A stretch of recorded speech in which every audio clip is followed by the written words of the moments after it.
Yeah, yesterday we started with ninth module, that is implementing elasticity in high availability.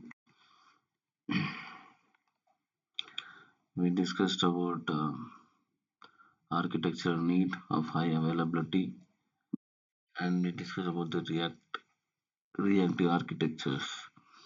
So the architecture has to be elastic and scalable. It should be a resilient one and responsive and message driven.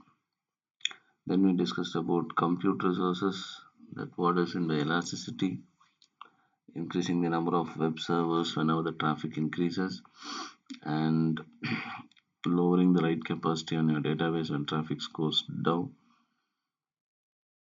Then what is scaling?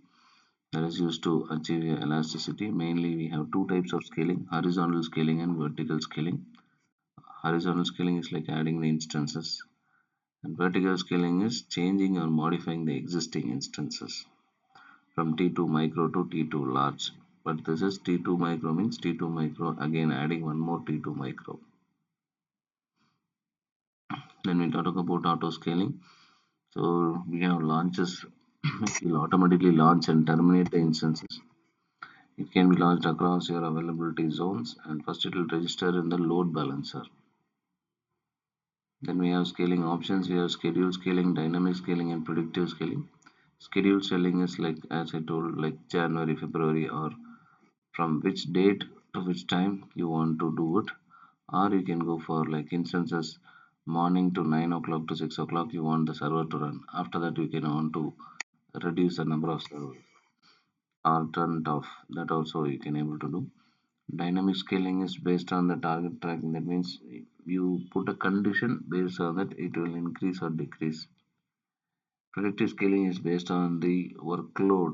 Previously, it has happened like the one day before or the previous day. What is the? I think I told you the weather forecast example. Based on the previous 2 days performance, it will increase automatically. Then in the dynamic scaling, we have simple scaling, step scaling, and target scaling. Simple scaling is just when the workload is increased, it will increase the sizes. I mean, it will add one more server. Step scaling is like just depends on the size of alarm breach. So what kind of alarm we have set? 60% of. Hmm? பண்ண முடியும். இந்த வரோம். அது பின்னாடி நேத்தே சொல்லிட்டோம். வரோம். Next, target tracking. We set a specific value. When it reaches that value, we will be able to. It will do scale by itself. Then when we are putting in auto scaling group, we have to go for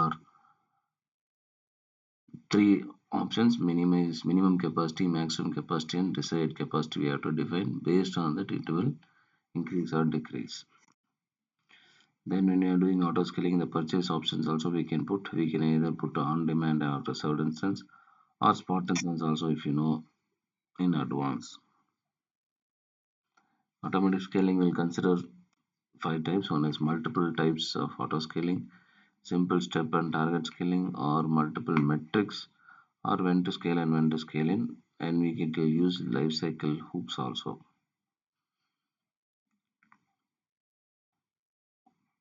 Then we talk about scaling your database. So this will scale your database vertically up or down. So we have to modify the existing instance, like from micro to 2x4 large. Also you can able to change it, but scaling vertically with minimal downtime. We have to modify the instance.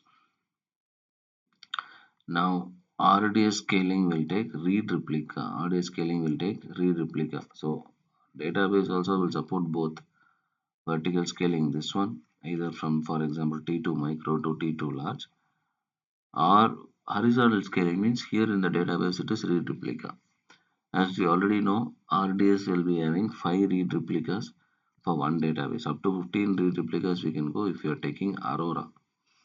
So replication is asynchronous. Asynchronous means what? Very faster.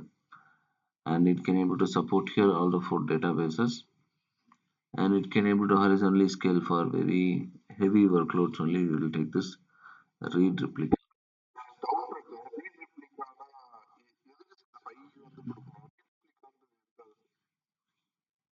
உங்களுக்கு இப்போ தெரியாது. ஒரு read replica design down ஆச்சுன்னா இது update ஆகிட்டு அது வந்து secondary டேட்டாபேஸா மாறும், அந்த மாதிரி பார்த்துருக்கேன். ம் இப்போ 5 ரீட் ரிப்ளிகாஸ் கொடுக்குறதுனா என்ன யூஸ்? 5 ரீட் ரிப்ளிகாஸ் ஒரு டேட்டாபேஸ் மூலயமா கனெக்ட் பண்ணலாம்னு சொல்றாங்க. உங்களுக்கு ஹெவி ஒர்க் லோடு இருக்கு.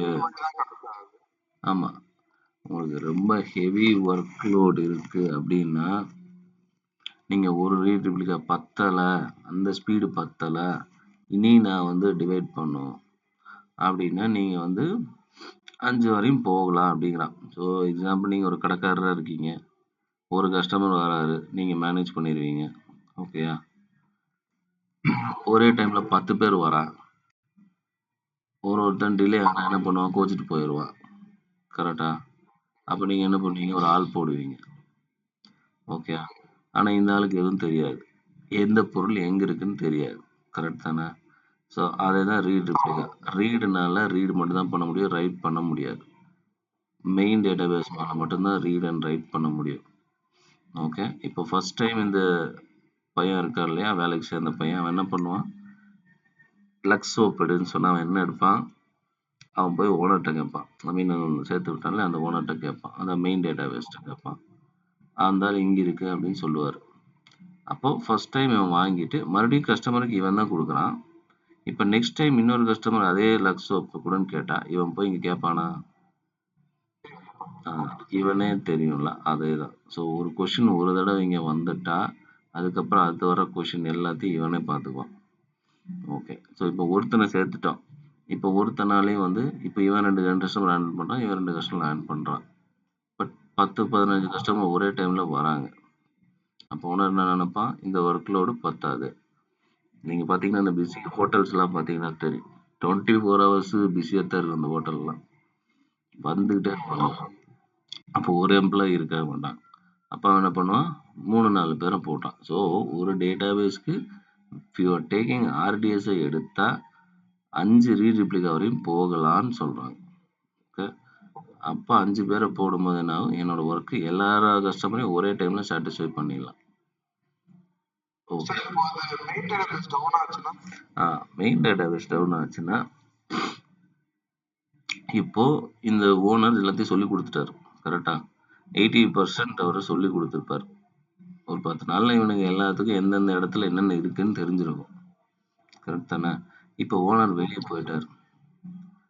அப்போ என்ன நடக்கும், கடையை ரன் பண்ண முடியாமல் போயிருமா? கிடையாது. 80%க்கான கொஷினுக்கான ஆன்சர் இவனுக்கு தெரியும். கரெக்ட் தானே? அப்போ அவர் வர்ற வரையும் இவனுனால மேனேஜ் பண்ண முடியும். அதே தான். இப்போ மெயின் டேட்டாபேஸ் ரெடியாகி வர வரையும் ரைட் எதுக்கு பண்ணும், ரைட் வாங்குறது தானே, டெவலப்பர் போடுறதுக்கு தானே ரைட்டிங் ஆப்ஷன் தேவை. அப்ளிகேஷனுக்கு ஆல்ரெடி இருக்கிற எக்ஸிஸ்டிங் ஆன்சர் மட்டும் தானே தேவை. மெயின் டேட்டாபேஸே நம்ம தான் கிரியேட் பண்ணுறோம், நம்ம தானே ஆன்சரே போட போகிறோம். நீங்கள் விக்கிபீடியா பார்க்குறீங்க, விக்கிபீடியா 24 ஹவர்ஸ் அப்டேட் பண்ணிட்டு இருக்கானா என்ன? ஒரு தடவை போட்டு விட்டா வேலை முடிஞ்சுது அவனுக்கு. அவனை அப்டேட் பண்ணுறது அதெல்லாம் வந்து அது இன்னொரு டீம் வருவாங்க, இல்லை இன்னொரு டீம் இருக்கும், அவங்க அப்டேட் பண்ணுவாங்க, அவ்வளோதான். அது வந்து எப்போ ஒரு தடவை அப்டேட் பண்ணுவாங்க, 10 தடவை அப்டேட் பண்ண மாட்டாங்க. ஸோ இது போக போக என்ன ஆகுன்னா மேக்ஸிமம் 90%, 80%, 90% கொஸ்டின் ரீடிபிளிக்காகவே ஆன்சர் பண்ணிடும். கரெக்டான இந்த 5 பேர் 10 நாளில் எல்லாத்தையும் கற்றுக்குவானுங்க. இவனுங்களுக்கே எல்லாம் தெரியும், எந்த பொருள் எங்கே இருக்குன்னு தெரியும். 1-2 பொருள் தெரியாத தேடி எடுப்பானுங்க. பட் இங்கே தேட முடியாது, ஏன்னா இது ரீட் ஒன்லி ஆப்ஷன். அதனால இங்கே என்ன ஆன்சர் இருந்தாலும் கொடுத்தானோ அதை மட்டும்தான் இவங்களால ரிப்ளை பண்ண முடியும். பட் அந்த ஆள் ரெடியாகி வர வரையும் இவங்களால மேனேஜ் பண்ண முடியும். அதனால தான் இதை வந்து sometimes it can be a primary also in situations. அவ்வளோதான்.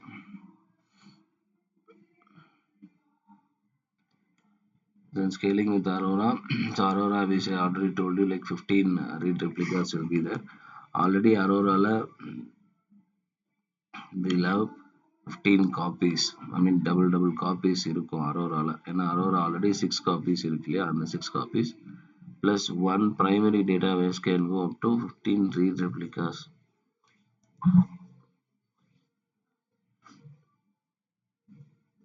Next Aurora This mainly for capacity units that is used. Pay for the number of Aurora capacity units, how many units we are going. Scaling capacity starts up, shut down all your application to automatically. Aurora is a serverless. Serverless நான் என்னன்னு சொல்லியிருக்கேன். Serverless and managed means managed by AWS. It is good for intermediate and unpredictable workloads. Yes. So Aurora ஏன் எடுக்க போகிறோம், நம்மளாலே predict பண்ண முடியாது எவ்வளோ பேர் வருவான்னா, அப்போ டெஃபினட்டாக we have to go for serverless. Sir Amazon ஆரோரானா அது வந்து ஒரு சில டேட்டாபேஸ்க்கு தான் ஒர்க் ஆகும்ல, MySQL. Yes, MySQL and PostgreSQL மட்டும்தான் ஒர்க் ஆகும். MySQL and PostgreSQL இது நம்ம இப்போ தானே டேட்டாபேஸில் படித்தோம்.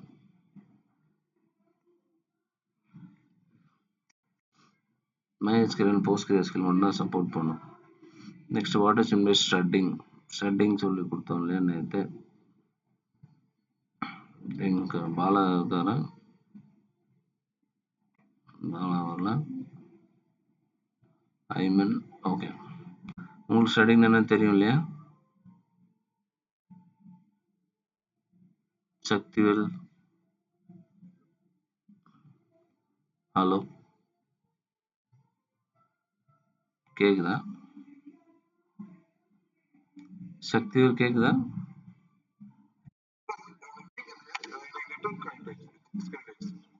ஸ்ட்ரெட்டிங் என்னன்னு தெரியும் இல்லையா? ஓகே, பிக் டேட்டாபேஸ் இருக்குல்ல, ஒரு பிக் டேட்டாபேஸில் லேக்ஸ் ஆஃப் டேட்டாபேஸ் இருக்குது அப்படின்னா, இப்போ ஒரு query நம்ம போடுறோம் அப்படின்னா அந்த queryயை ஃபைண்ட் பண்ணுறதுக்கு எவ்வளோ நேரம் ஆகும்?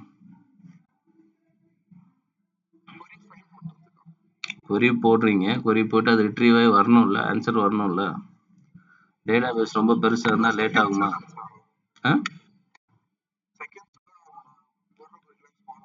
கரெக்ட் தான், query-ஆ போட்டால் கொஞ்சம் ஃபாஸ்ட்டாக இருக்கும். இதே ஸ்கேன் பண்ணால்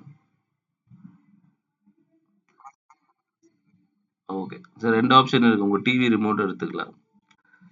நீங்கள் ஒரு சேனல் போகணும், ஓகே, நீங்கள் ஒரு சேனல் போனால் ரெண்டு ஆப்ஷன் இருக்குது. ஒன்று ஸ்கேன் பண்ணி போகிறது, இன்னொன்று அந்த நம்பரை டைப் பண்ணுறது. எது ஈஸி?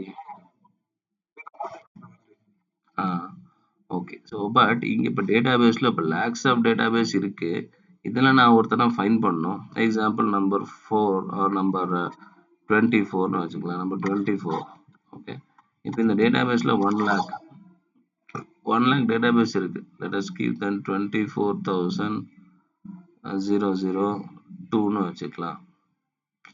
இப்போ இந்த நம்பரை கண்டுபிடிக்க இது போய் டேட்டாபேஸில் ஃபுல்லாக சர்ச் பண்ணி தான் எடுத்துகிட்டு வரும், கரெக்ட்? ஸோ அப்போ இந்த சர்ச்சிங் டைம் ரொம்ப லாங் ஆகும்.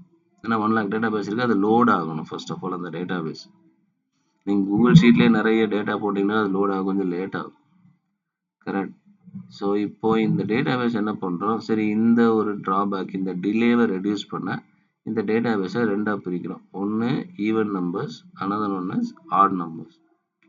ஓகே, இப்போ இந்த 1 lakh டேட்டாபேஸ் என்ன ஆச்சு, ரெண்டாக பிரிஞ்சிருது.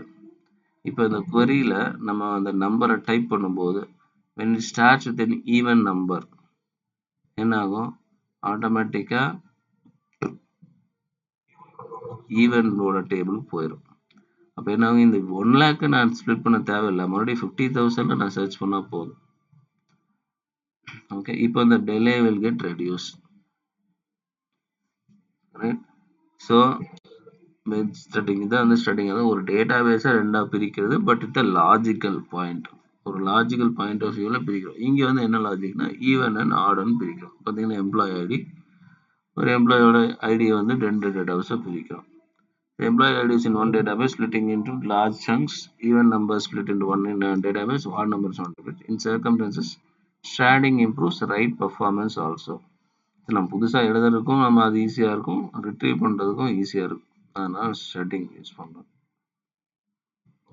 Next we have DynamoDB. DynamoDB is also a serverless.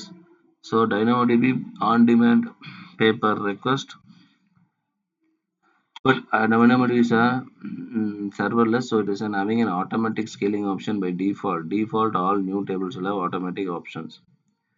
So it will have generally having scaling, good solution for most applications. I think நான் டேட்டாபேஸ் சொல்லும்போது ரெண்டு ஆப்ஷன் சொன்னேன், ஞாபகம் இருக்கா? ரிலேஷனுக்கும் நான் ரிலேஷனுக்கும் 2 ஆப்ஷன் சொன்னேன்.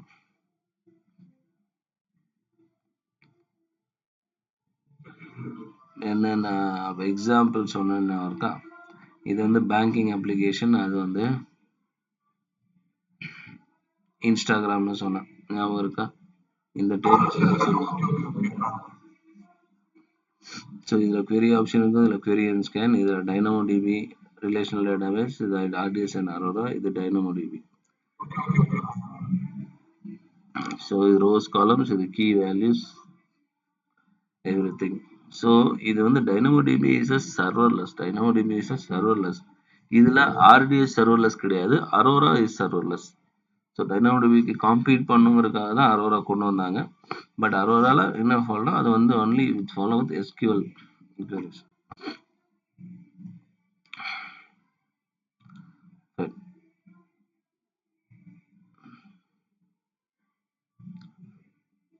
ஸோ இதை எப்படி இம்ப்ளிமெண்ட் பண்ணாங்க? ஃபஸ்ட்டு ஒரு பாலிசி கிரியேட் பண்ணி DynamoDBல வைக்கிறோம். எப்போ ஸ்கேல் ஆகணும்? இப்போ consume capacity metrics with CloudWatch. So ஒரு கெப்பாசிட்டி யூனிட் வச்சுருப்போம், அதாவது 80% ஃபுல் ஆகிற வரையும் வெயிட் பண்ணு, அப்போ தான் நீ டேபிள் ஆட் பண்ணணும்னு வச்சுருப்போம்.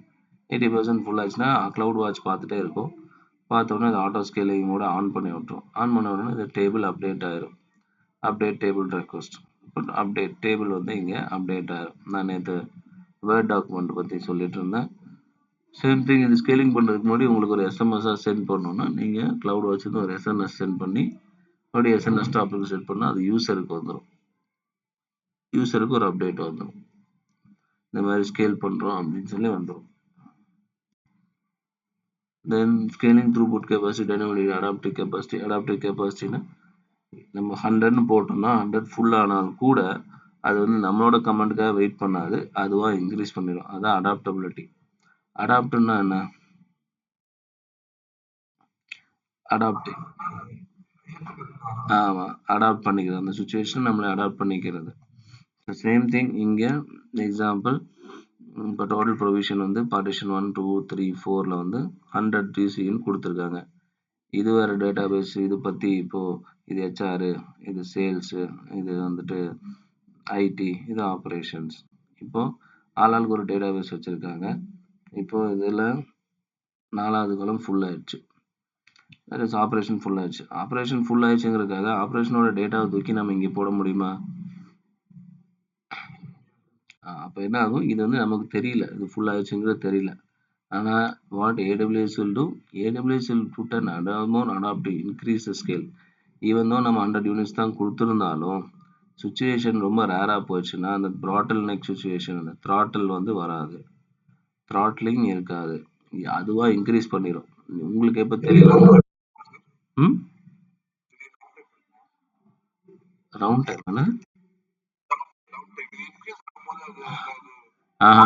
டைம் டவுன் டைம் இருக்காது, மேபி லெஸ், ஒரு 1 செகண்ட் 2 செகண்ட்ஸ் இருக்கலாம். பட் நோட்டிஃபிகேஷன் வந்துடும், இந்த மாதிரி இன்க்ரீஸ் பண்ணணும். இப்போ காமிச்சோம் இல்லையா DynamoDBல, அந்த நோட்டிஃபிகேஷன் வந்துடும், பட் இன்க்ரீஸ் ஆயிடும். நமக்கு எப்போ தெரியும்னா நம்ம பில் வரும்போது தெரியும்.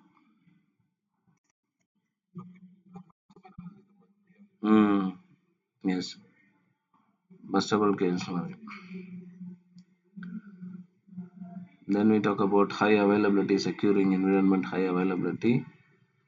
So highly available systems can withstand some measures of degradation while remaining available. So இதை நான் நேற்று காமிச்சிருந்தேன். ஸோ என்னதான் சுச்சுவேஷன் வந்தாலும் அது எவ்வளோ மினிட்ல அவங்க சால்வ் பண்ணாங்க, அந்த டவுன் டைம் எவ்வளோ மினிட்ல சால்வ் பண்ணாங்க, எவ்வளோ நிமிஷம் down time per day per year calculate பண்ணுவாங்க. First of all 365 days. So ஒரு ப்ராப்ளம் இருக்குது, அந்த ப்ராப்ளத்தை எவ்வளோ நேரத்தில் சால்வ் பண்ணாங்க, அப்போ அதை வருஷத்துக்கு கால்குலேட் பண்ணால் எவ்வளோ பர்சன்டேஜ். ஸோ 360 டேஸுங்கிறது வந்து 36 டேஸுங்கிறது 1 இயரில் 10%, அதனால தான் இது 90%. 3.65 டேஸுங்கிறது 1%. நெக்ஸ்ட் 8 ஹவர்ஸில் அந்த ப்ராப்ளத்தை சால்வ் பண்ணியிருக்காங்க, அதனால் 99. 52 மினிட்ஸ் சால்வ் பண்ணியிருக்காங்க, 5 மினிட்ஸில் சால்வ் பண்ணியிருக்காங்க, அதனால். So recover from failure or roll back to the secondary sources and adapt to the amount of degradation performance time. Have minimum time, minimum human intervention. So by default இது எல்லாமே அதுவே automatically will come to the original portion. Then we talk about load balancer.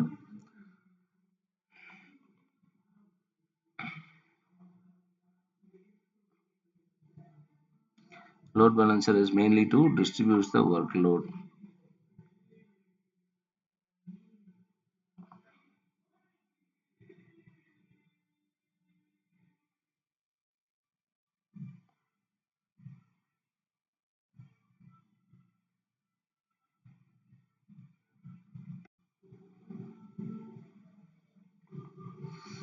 Recognize and response to all unhealthy incidents. நான் நேற்று சொல்லியிருந்தேன்.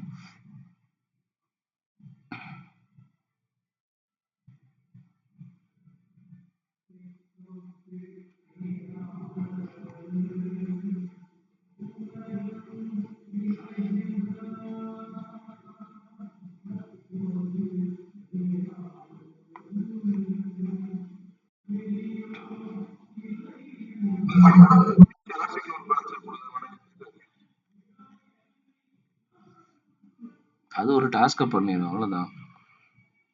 Target groups பார்த்துருப்பீங்கல்ல.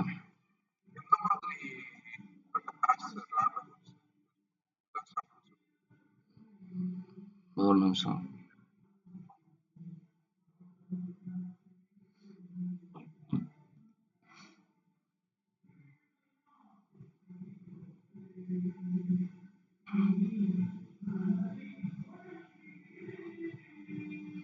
So target groups. So elastic load பேலன்ஸில் target groups இருக்கும்.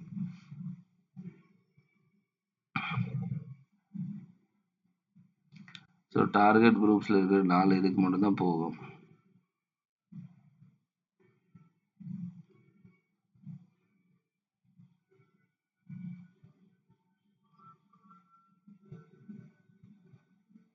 So இந்த target குரூப்பில் EC2 instance, containers, IP address, lambda function, இது 4 தான் இருக்கும்.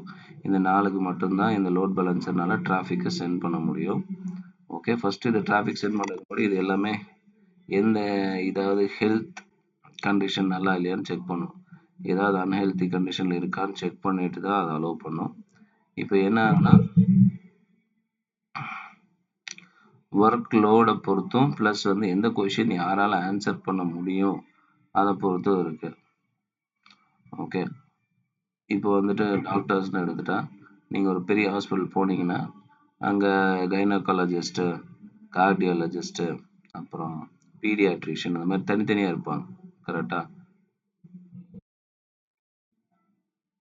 ஸோ இந்தந்த ஒர்க்கை இவங்களுக்குன்னு அசைன் பண்ணியிருப்போம். இருந்தாலும் லோட் பேலன்சர் தான் யார், அந்த மெயின் ரிசப்ஷனில் இருக்காங்க. அவங்க என்ன சொல்லுவாங்க, இந்த டாக்டர் தான் அவைலபிளாக இருக்காரு அப்படின்னு சொல்லுவாங்க. இல்லை இப்போ ஃபார் எக்ஸாம்பிள் இங்கே 50% இவர் ஆல்ரெடி ஆக்குப்பையாக இருக்கார், இவர் 30%, இவர் 20%, இவர் 10%. ஓகே, இப்போ அடுத்த ஒர்க் லோடு வருது, இவர் ஆல்ரெடி ஃபுல்லாக இருக்காரு அப்படின்னு சொன்னால் இது யாருக்கு சென்ட் பண்ணும்? ஃபர்ஸ்ட் கம்மியாக இருக்கிறதாங்க செக் பண்ணுவாங்க. பட் இப்போ நான் இப்போ சொன்ன இந்த பீடியாட்ரிஷியனால் வந்து கைனகாலஜிஸ்டோட query ஆன்சர் பண்ண முடியாது அப்படின்னா அவனை நம்ம அங்கே அனுப்பக்கூடாது. கரெக்ட் தானே? இந்த ஜென்ரல் ப்ராக்டிஷனர் இருப்பாங்க, கரெக்ட், அவங்க எல்லாத்தையுமே பார்க்குறவங்க, அவங்க எல்லாத்துக்குமே பேசிக் தெரியும், இன்டெப்த்தாக போக மாட்டாங்க, அவ்வளோதானே தவிர பேசிக் தெரியும். அப்படிங்கிற பட்சத்தில் சென்ட் பண்ணுவாங்க. இப்போ லேம்டானா லேம்டாவுக்கு நம்ம கொடுத்து வச்சுருப்போம். Lambda is a function, it's an event இல்லையா? நம்ம ஆல்ரெடி கம்ப்யூட்டரில் படித்தோம்ல. இப்போ ஈவெண்ட்னா என்ன, ஒரு ஆக்ஷன், அந்த பட்டனை ப்ரெஸ் பண்ணால் இந்த ஆக்ஷன் ஆட் பண்ணணும் ஒன்று. ரெண்டாவது ஸ்கெடியூல்டு ஈவெண்ட்டாக இருக்கணும். ஓகே, இப்போ லேம்டா ஃபங்க்ஷன் போடுறோம்னா நம்ம எதுக்கு போடுறோம், யாராவது ஒருத்தர் ஃபார்ம் சப்மிட் பண்ணாங்கன்னா அந்த சப்மிட் பட்டன் கிளிக் பண்ண அப்புறம் எனக்கு ஒரு மெசேஜ் வரணும். அந்த இதுக்கு மட்டும்தான் இந்த லேம்டா ரன் பண்ண போகிறோம். இல்லை ஏதாவது ஃபங்க்ஷனை இன்வோக் பண்ண போகிறோம், S3 ஸ்டார்ட் பண்ணோம், இல்லை ஆட்டோமேட்டிக் அக்கௌண்ட் கிரியேட் பண்ணோம், ஏதாவது நம்ம ஒரு ஸ்கிரிப்ட் எழுதி வச்சு அது ஆட்டோமேட்டிக்காக பண்ணணும்னா மட்டும்தான் நம்ம லேம்டா ஃபங்க்ஷனுக்கு வரும். அந்த மாதிரி சுச்சுவேஷன் இருந்தால் லேம்டா ஃபங்க்ஷன் யூஸ் பண்ணுவாங்க, இல்லை அப்படின்னா வரமாட்டாங்க. பட் இது யார் மேனேஜ் பண்ணுவாங்கன்னா லோட் பேலன்சர் வில் மேனேஜ். யாருக்கு என்ன query அனுப்பணும், யார் ஃப்ரீயாக இருக்கா, அவங்க ஹெல்த்தியாக இருக்காங்களான்னு செக் பண்ணிட்டு தான் அனுப்பும். So elastic load balancer, we have 3 options.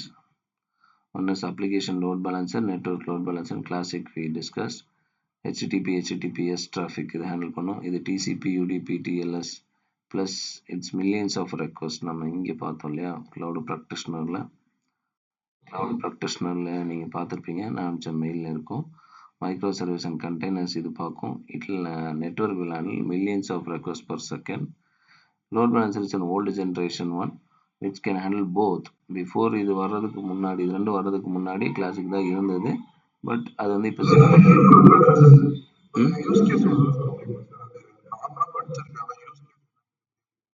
எது TCP UDP ப்ரோட்டோகால்ஸ், அதாவது நிறைய ஃபைல்ஸ் நீங்கள் மூவ் பண்ணணும் அப்படின்னா, பெரிய லார்ஜ் டேட்டாபேஸ் எல்லாம் மூவ் பண்ணணும் அப்படின்னா, plus millions of request handle பண்ணும். பப்ஜி எல்லாம் வந்து நீங்கள் இப்போ அப்ளிகேஷனில் போட்டால் என்ன ஆகும்? பப்ஜி ஒரு மில்லியன்ஸ் ஆஃப் யூசர்ஸ் யூஸ் பண்ணிட்டு இருக்காங்க அட் த சேம் டைம். கண்டிப்பாக லோடு ஜாஸ்தியாக தான் இருக்கும். அப்போ அதை நாங்கள் அப்ளிகேஷன் இல்லை, target groups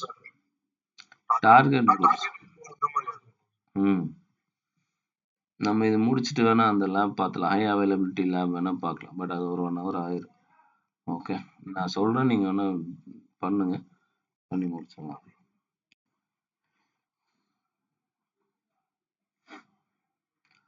Okay, next one will go for high availability, we know that. So it will have 2 regions. So first check பண்ணும் ரீஜனோட இந்த இன்ஸ்டன்ஸ் ஹெல்த்தியா இருக்கா இல்லையான்னு. ஹெல்த்தியா இல்லை அப்படின்னா we'll move to the next one. So zone are unreachable, your application should not fail.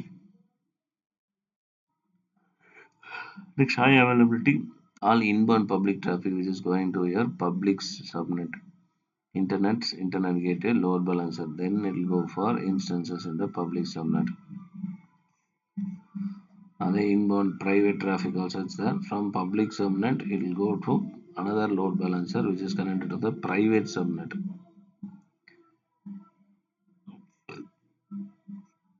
Then we have private subnet. From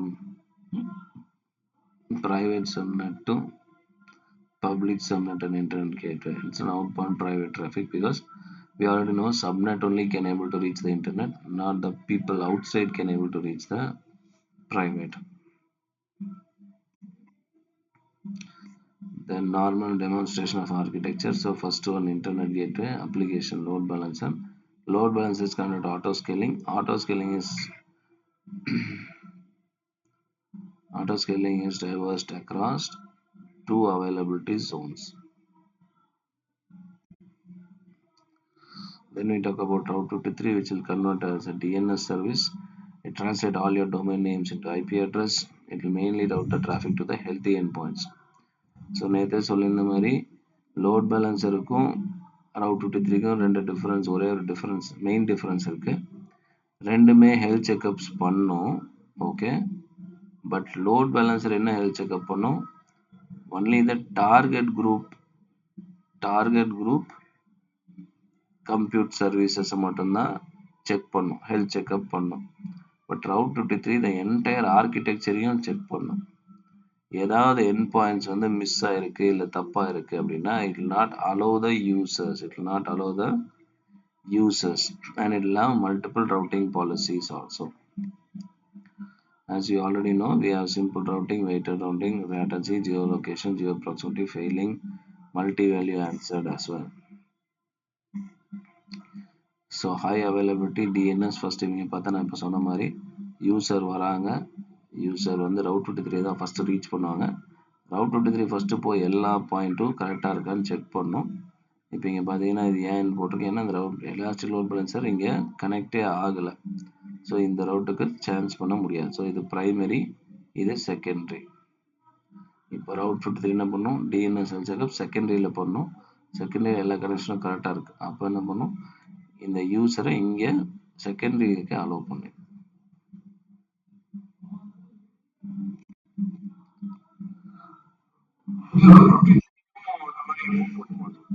எங்க move பண்ணும்?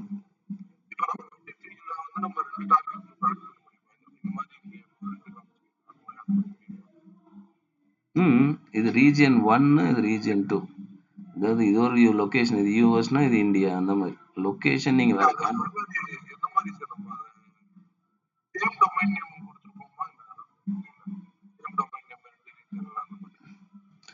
இதே ரீஜன் நம்ம ரிப்ளிகேட் பண்ணிருக்கோம்ல.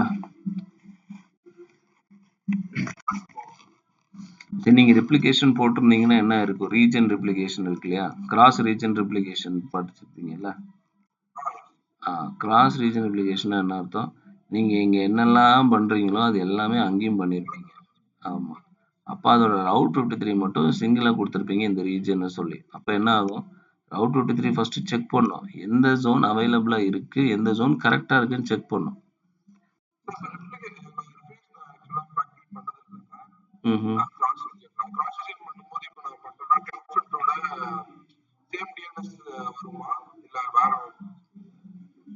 சேம் டிஎன்எஸ் தான் வரும்.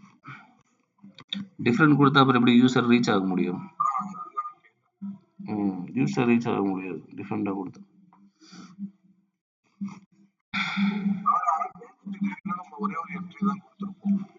ம்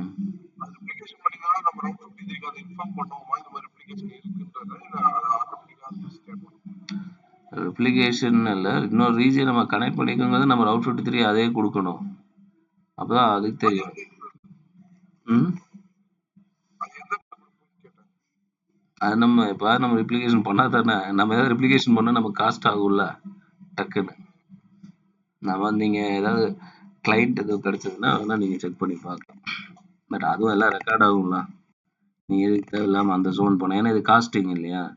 நீங்க இந்தியால பண்ணிட்டு இருப்பீங்க, இந்தியன்ல ஒரு காஸ்ட் இருக்கும். நீங்க ரெப்ளிகேட் பண்ண உடனே அங்க இப்போ யூஎஸ் பண்ணீங்கன்னா அது யூஎஸோட காஸ்ட் ஆட் ஆயிரும் உங்க பில்ல. ஸோ அது கிளைண்ட்டு ஓகே அலோவ் பண்றாங்க அப்படின்னா நம்ம செக் பண்ணலாம். இல்லை நம்ம சொந்த காசுலயே சும்மா செக் பண்ணி பார்க்கலாம். காஸ்ட் அமௌண்ட் ஆகும். வேற ரீஜன் போடுங்க. இப்போ நீங்க வந்து இந்தியால இருந்துன்னா சிங்கப்பூர் போடுங்க. இப்போ நான் இப்போ சிங்கப்பூர் லொகேஷன் தான் போனேன். அப்போ காஸ்ட் கொஞ்சம் கம்மியா இருக்கும்.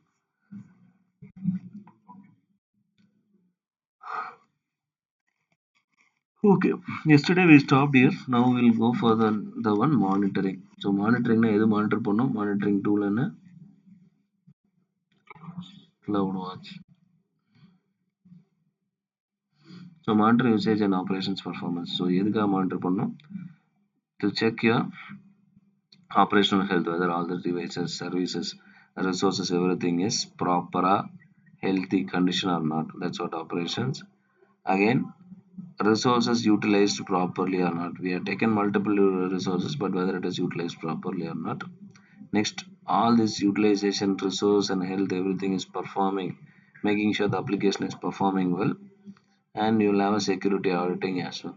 So for all these things, monitoring we need to do. Now, monitoring user costs. How can we use the cost means using your cost explorer, budgets and reports.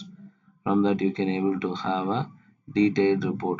It will create a more flexible and elastic architecture. You should know where you are spending money.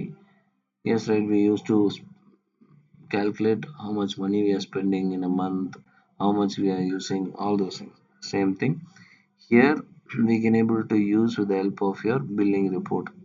Now that billing report with the help of cost usage report, you can able to connect it to your S3 bucket. It will automatically come to your S3 bucket every day or every week. That how we configure based on that. So you can able to monitor your costs. Now CloudWatch, what CloudWatch mainly will do, it will collect and tracks metrics for your resources and application. Metrics means what? I think நேற்று தான் நான் காமிச்சேன். Task manager. Visa task. அதேதான்.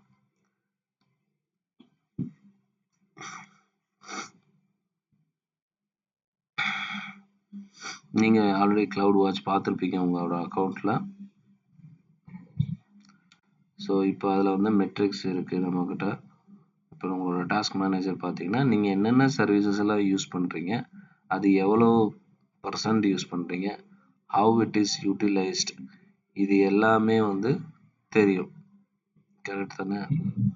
So இதில் வந்துட்டு நமக்கு எவ்வளோ percent எடுத்திருக்கு, என்னென்ன பர்ஃபார்மன்ஸ் பண்ணிக்கிட்டு இருக்கு, சிபி எவ்வளோ பர்ஃபார்மன்ஸ் வந்திருக்கு, மெமரி எவ்வளோ வந்திருக்கு, டிஸ்க் ஸ்பேஸ், ஜிபியூ, இது எல்லாமே ரெக்கார்ட் ஆகும். சேம் திங் இந்த கிளவுட் வாட்ச்ல இதெல்லாம் ரெக்கார்ட் ஆகும். நம்ம ஒரு யூட்டிலைசேஷன் டெஸ்ட் பண்ணிக்கோ. இப்போ தெரியுதா இங்கே இங்கே சிபி யூட்டிலைசேஷன் தெரியுதா 85%. அதோட ஸ்பீட் என்ன? இப்போ நம்ம இங்கே ஒரு மெட்ரிக்ஸ் போடுவோம். 50% ஆர் 60%. 60% வந்து 60% யூஸ் பண்ணுறோம், அதுக்கு மேலே யூஸ் பண்ணால் நீங்கள் இன்னொரு இன்ஸ்டன்ஸ் ஆட் பண்ணணும் அப்படின்னு போட்டால் அப்போ இன்னொரு இன்ஸ்டன்ஸ் ஆட் ஆகும். ஸோ இந்த மெட்ரிக்ஸை எப்படி நம்ம வாட்ச் பண்ணுவோம்? With help of CloudWatch. Okay. So plus இது வந்து எல்லா ரிசோர்ஸஸும் எவ்வளோ பர்சன்டேஜ் யூஸ் பண்ணுது, என்ன மெமரி எடுத்துக்குது, என்ன displays, network, everything it will be calculated. Similar to your task manager, you will have, but it's not a task manager, but it will take this data alone and it will showcase. Okay.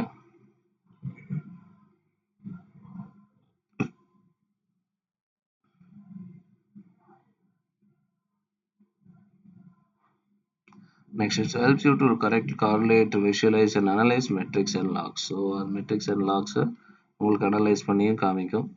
It enables you to create alarms and detect anonymous behavior. If anything breaching the alarm or any other activities, anonymous activities are happening, it will show you. And if we have set notification to make changes to the resources, it can send a notification through with the help of SNS also. Then we talk about CloudWatch responses. So CloudWatch response, we have 6 things. One is metrics. First one, metrics. Metrics means, as just now I told you, the metric data we just get for 15 months. It'll keep all the metric data of your CPU utilization and all those things for 15 months. Next we have logs. That means who came in, what logs. So example here you can able to see VPC flow logs, Amazon Route 2 to 3 cloud, Elastic load balancer, all these are like sources. So for our application, how many people log, what has happened, 3 errors happened, 12 warnings, 20 connections we got it. So this metric, everything is connected to CloudWatch. That metric you can able to store it as a log file. Store it as a log file in the Amazon S3 for your future reference. Okay. So ஒரு application எத்தனை பேர் வந்தாங்க, என்ன ஆச்சு, அவங்களுக்கு ஏதாவது error காமிச்சதா, அந்த எரர்னா அந்த எந்த எரர், என்ன எரர் காமிச்சது, வார்னிங்னா என்ன வார்னிங் காமிச்சது, எவ்வளோ கனெக்ஷன்ஸ் ப்ராப்பராக நடந்தது, அந்த லாக்ஸ் எல்லாமே இருக்கும். That log will go as a log file. இந்த லாக் ஃபைல் வந்து இங்கே S3 பக்கெட்டில் நம்ம ஸ்டோர் பண்ணி வச்சுக்கலாம். Because CloudWatch is monitoring everything, it will show exactly the timing as well. Example 7.1, 7.2, 7 o'clock வந்தாங்க, 7:02க்கு வந்து S3 கிளிக் பண்ணாங்க, 7:04க்கு வந்து இதை கிளிக் பண்ணாங்க. இது எல்லாமே இங்கே ரெக்கார்ட் ஆயிருக்கும். I think ஐடி அட்மின் வந்து கண்டுபிடிப்பாங்க இல்லையா, இப்போ யாராவது யார் என்ன பண்ணா, யார் இந்த ஃபோல்டரை மூவ் பண்ணா, இதெல்லாம் அவங்களால கண்டுபிடிக்க முடியும் இல்லையா. அவங்க போய் சிஸ்டமை ஃபுல் கண்ட்ரோல் எடுப்பாங்க, இல்லைன்னா அந்த லாக் ரெக்கார்டை செக் பண்ணால் தெரிஞ்சு போயிடும். Next alarms. அலாரம்ஸ் இப்போ நம்ம சொன்ன மாதிரி, if CPU utilization metric is 50% and above for 5 minutes, நீங்கள் வந்து ஒரு ஆட் பண்ணணும், ஒரு இன்ஸ்டன்ஸை ஆட் பண்ணணும். ஆட்டோ ஸ்கேலிங் ஆட் பண்ணும்போது இப்போ பார்த்தீங்கன்னா CPU utilization metrics 60, 45, 80, 10 எல்லாம் இருக்குது. Trigger an action like send a notification to the development team, create another instance in the load. So இப்போ சொன்ன மாதிரி இன்ஸ்டன்ஸ் இன்னொன்று ஆட் பண்ணுங்க. அதோட டியூட்டி என்ன? அலாரம் செக் பண்ணும். Once it reaches 60, 50 more than 50% for 5 minutes, அப்போனா 60ல இருக்கலாம், 70ல இருக்கலாம், எது வேணா இருக்கலாம். ஏன்னா which is above 50%. அப்போ 50% மேலே இருக்கும்போது ஆட்டோமேட்டிக்காக என்ன பண்ணணும், ஒரு அலாரம் டெவலப்மெண்ட் டீமுக்கு சென்ட் பண்ணிடணும், ப்ளஸ் இன்னொரு இன்ஸ்டன்ஸை ஆடும் பண்ணிடணும். Next events. ஈவெண்ட்ஸ் என்னென்ன ஈவெண்ட்ஸில் இருக்குது? Change in the resource such as console login, instant change set, auto scaling set, volume creation, API, freemium from SAS partners, events from your own applications. இந்த events எல்லாம் நடந்தால் நமக்கு என்ன ஆக்ஷன் எடுக்கணும்? Same thing தான், உங்களோட ஒரு SMS நோட்டிஃபிகேஷன் சென்ட் பண்ணும். இன்கேஸ் இன்ஸ்டன்ஸ் இஸ் டெர்மினேட்டட் அப்படின்னா இன்ஸ்டன்ஸ் இஸ் டெர்மினேட்டட்னு ஒரு மெசேஜ் போகும். இது நம்ம ஆல்ரெடி கான்ஃபிகர் பண்ணி வச்சுருக்கணும் இந்த event bridge. Events. Amazon event பிரிட்ஜ்னா நீங்கள் ஒவ்வொன்றுக்கும் ஒரு லேம்டா ஃபங்க்ஷன் எழுதியிருப்பீங்க. ஓகே. அப்போ நீங்க ஒவ்வொருத்தருக்கும் லேம்டா கனெக்ட் பண்ணிட்டு உட்காந்துருக்கணும். அதனால ஈவென்ட்ஸுங்கிற இந்த அமேசான் பிரிட்ஜில் நீங்கள் இந்த சுச்சுவேஷன்னா இந்த லேம்டா, இந்த சுச்சுவேஷனா இந்த லேம்டா, இந்த சுச்சுவேஷனா இந்த லேம்டான்னு போட்டு வச்சிருப்பீங்க.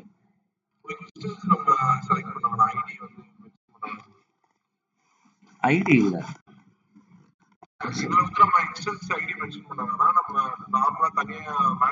மேனுவல இதுல இந்த இந்த சுச்சுவேஷனா இந்த மெசேஜ், இந்த மெசேஜ்னா இந்த மெசேஜ். உங்களுக்கு சேட் பாட் வருது இல்ல, லேம்டானால ஒரு ஸ்கிரிப்டை ஒரு தடவை தான் ரன் பண்ண முடியும், கரெக்ட் தானே? அப்போ அது எந்த ஸ்கிரிப்டை எப்போ ரன் பண்ணுங்கிறது யாருக்கு தெரியும்? அந்த இந்த ஈவென்ட் பிரிட்ஜ். ஈவென்ட் பிரிட்ஜ் அது நேமே சொல்லுது இல்லையா, ஈவெண்ட்டை பிரிட்ஜ் பண்ணும், ஈவெண்ட் நடக்கணும். ஈவெண்ட்ஸ் யார் பார்த்துக்குவா? லேம்டா தான் இன்வோக் பண்ண போகுது. ஆனா என்ன ஈவெண்ட் எப்ப என்ன சுச்சுவேஷன்ல எந்த லேம்டா ஃபங்க்ஷன் ட்ரிகர் ஆகணுங்கிற அந்த விஷயம், அந்த ஈவெண்ட் டிஸ்டிங்ஷன்ஸ் வந்து இங்க இருக்குதா. இப்ப சொல்லிருக்கேன் இல்லையா, இங்க ரைட் சைடுல தெரியுதா, சைன் இன் பண்ணா ஒரு மெசேஜ், EC2 இன்ஸ்டன்ஸ் சேஞ்ச் ஆனா ஒரு மெசேஜ், ஆட்டோ ஸ்கேலிங் மோடு போனா ஒரு மெசேஜ், வால்யூம் EBS இன்க்ரீஸ் பண்ணீங்கன்னா ஒரு மெசேஜ், ஒரு API காலுக்கு ஒரு மெசேஜ். இந்த மாதிரி இந்த சுச்சுவேஷனுக்கு இந்த லேம்டா ட்ரிகர் ஆகணுங்கிற அந்த ஃபுல் லிஸ்ட் எங்க இருக்குன்னா இந்த அமேசான் ஈவென்ட் பிரிட்ஜ். அதாவது இந்த பாஸ் என்கிற பாஸ்கரன்லாம் சொல்லுவாங்கல்ல, பிட்டுக்கு ஒரு பிட்டு, எந்த பிட்டு எங்க இருக்குன்னு வச்சிருக்கிறதுக்கு ஒரு பிட்டு வேணும், அந்த லிஸ்ட் தான் இது.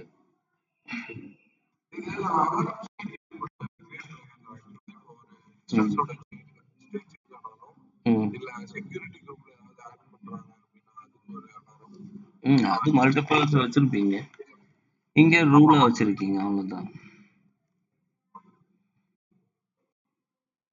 இப்போ நீங்க ஈவென்ட் பிரிட்ஜ் கிரியேட் பண்ணிட்டீங்கன்னா என்ன ஆகுது, இதுல என்ன ப்ளஸ் பாயிண்ட் அப்படின்னா, இது ஒரு ஸ்டாக்கா இருக்கா, இப்ப சொன்ன மாதிரி இது ஒரு ஸ்டாக்கா, இது ஒண்ணு இது ஒண்ணு இது ஒண்ணு எல்லாமே ஒரே இதுல இருக்கா. அப்போ நான் இன்னொரு அப்ளிகேஷன் கிரியேட் பண்ணும்போது நான் என்ன பண்ணலாம், இந்த ஸ்டாக் அப்படியே தூக்கி அங்க இம்ப்ளிமெண்ட் பண்ணா போதும், நான் மறுபடியும் போய் எழுத தேவையில்லை. ஈவென்ட் பிரிட்ஜ் படிச்சிருப்பீங்க நீங்க, CI/CD நிறைய ஈவென்ட் பிரிட்ஜ் தான் வரும். Okay fine. So next rules என்ன பண்ணும், event rules. So source EC2 EC2 instance change notification, டெர்மினேட்டர்னா ஒரு நோட்டிஃபிகேஷன். இது எப்போ இந்த ரூல்ஸ்னு நம்ம மென்ஷன் பண்ணியிருப்போம், நீங்கள் டெர்மினேட் பண்ணால் ஒரு மெசேஜ் போகணும், அதுதான் நம்ம ஈவென்ட் பிரிட்ஜோட கனெக்ட் பண்ணி வச்சுருக்கோம்.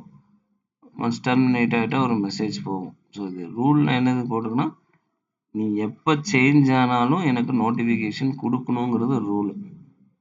ஓகே, இப்போ டெர்மினேட் ஆயிடுச்சு, ஸ்டேட் எனக்கு வந்து detail type instant state change notification terminate ஆயிடுச்சுன்னா எனக்கு மெசேஜ் அனுப்பணும் கம்பல்சரி. நீ எங்க இந்த மெசேஜ் அனுப்ப, இந்த மெசேஜை நீ ஈவென்ட் பிரிட்ஜில் போய் செக் பண்ணு, அங்கே ஒரு லேம்டா ஃபங்க்ஷன் இருக்கும் அதுக்கு, அதை நீ ட்ரிகர் பண்ணு. நெக்ஸ்ட் டார்கெட்ஸ்னா எந்த ஈவென்ட் பிரிட்ஜ் யாரை போய் இன்வோக் பண்ணும். இப்போ டெர்மினேட் ஆயிடுச்சு, அடுத்து என்ன பண்ணணும், டார்கெட் எக்ஸாம்பிள்ஸ். இந்த target can be an EC2 instance, lambda function, kinesis streams, ECSஆ இருக்கலாம், ஸ்டெப் ஃபங்க்ஷனாக இருக்கலாம், SLS SQS எதோ வேணா இருக்கலாம். இந்த டார்கெட்டை தான் நம்ம யூஸ் பண்ணணும். இப்போ இங்கே வந்து இது EC2, இந்த EC2 மட்டும் இல்லை, target can be lambda function also, any other resources also. இந்த டார்கெட்டை ரீச் பண்ணும், இந்த லாக்ஸ் வந்துட்டு போகும், ப்ளஸ் என்ன டார்கெட்டை நம்ம இது போய் எங்கே நம்ம போய் இது பண்ணணும், அடுத்த நெக்ஸ்ட் ஸ்டெப் எங்கே எடுக்கணும் அப்படிங்கிறதையும் நம்ம மென்ஷன் பண்ணலாம். EC2 instance, lambda, kinness or anything it can be.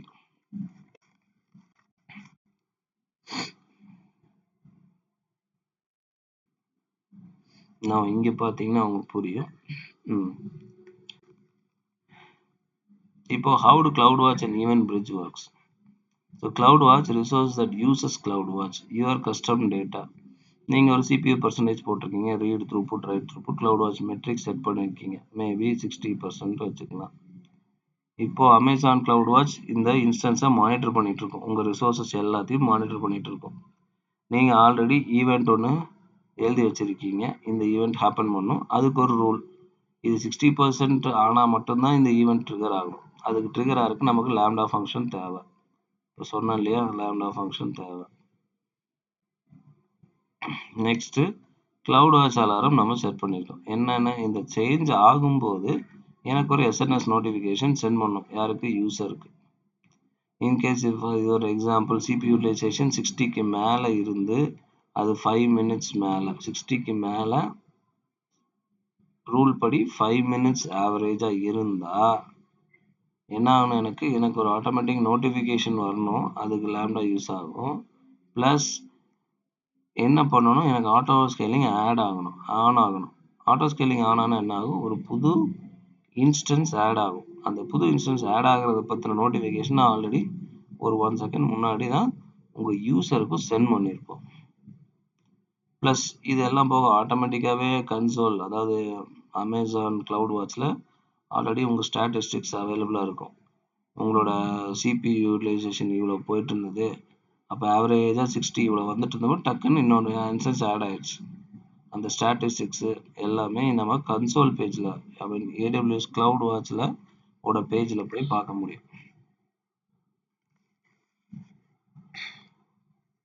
உங்களுக்கு புரியுதா? இப்போ பார்த்தீங்கன்னா இங்கே ஈவென்ட் பிரிட்ஜ் இருக்கா? ஈவென்ட் பிரிட்ஜில் என்னென்ன ஈவென்ட் நடக்கணும், அதுக்கு என்ன ரூல், என்ன சுச்சுவேஷன் ரீச் ஆனால் அது என்ன டார்கெட், ஏன்னா லேம்டா ஃபங்க்ஷன் ஆக்டிவேட் பண்ணுமா, இல்லை EC2 இன்ஸ்டன்ஸ் ஆக்டிவேட் பண்ணுமா, இல்லை என்ன ஆக்டிவேட் பண்ணுங்கிற அந்த டார்கெட்டை நம்ம மென்ஷன் பண்ணியிருப்போம். புரியுதா உங்களுக்கு? Okay, so anyone can read this? AWS budget, AWS cost and usage report, and the cost optimization monitor, and understand and manage the cost of the AWS projects. CloudWatch collects, monitors, and operational data in the form of logs, metrics, and events.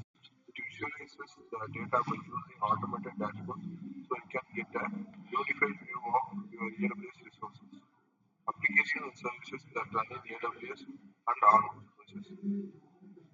Okay. Even when this is a serverless event bus service that connects your application with data from various sources.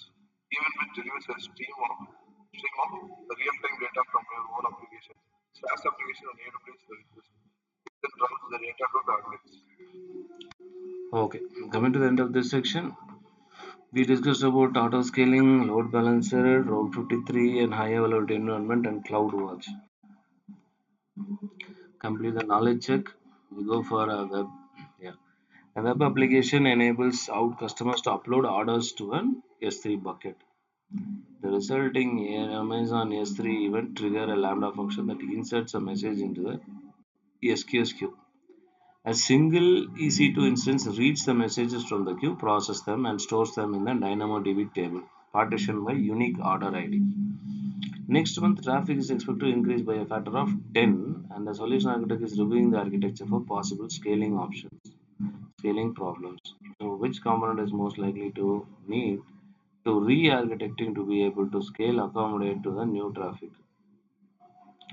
So என்ன சொல்கிறாங்க, நிறைய messages க்யூவில் இருக்குது, அதை வந்து ஒரே ஒரு single EC2 instance manage பண்ணிட்டு இருக்கு. But next month again it's going to இன்க்ரீஸ்ன்னு சொல்லுது. ஸோ இந்த ப்ராப்ளத்தை எப்படி சால்வ் பண்ணுறது, என்ன பண்ணணும், நம்ம என்ன ஆட் பண்ணணும்? என்னோட சஜஷன் இருக்கு சார். எப்படின்னா EC2 வந்து வெர்டிகல் ஸ்கேல் பண்ணலாம், இல்லைன்னா வந்து லாம்டா ஃபங்க்ஷன்ல நம்ம ஆட்டோ ஸ்கேலிங்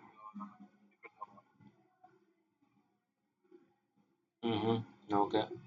ஏன்னா டைனமோ டிபின்றது அது வந்து மோஸ்டா பெருசா தான் இருக்கும். எஸ்கியூஎஸும் நம்ம வந்து இதெல்லாம் ஃபிக்ஸ் பண்ண மாட்டோம், இவ்வளவுதான் லாம்டா ஃபங்க்ஷன் தான் நினைக்கிறேன். இல்லை இல்லை ஈஸி க்ளூ என்னன்னு பார்த்துடலாம்.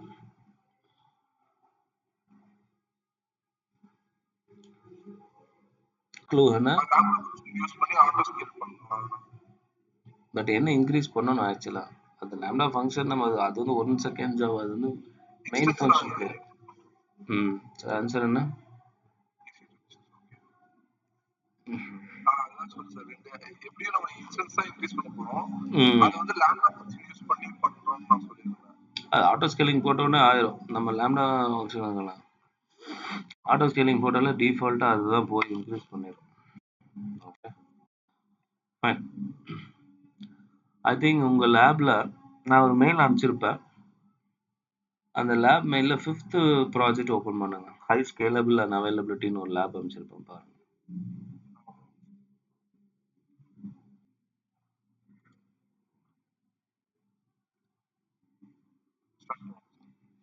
ஸ்டார்ட் பண்ணுங்க.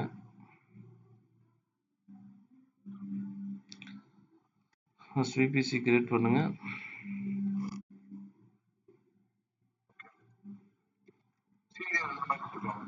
சூஸ் VPC அண்ட் மோர் கொடுத்துருங்க. VPC ஒன்லி போனீங்கன்னா நீங்க ஒவ்வொன்றா கொடுக்கணும். VPC அண்ட் மோர் கொடுத்துருங்க.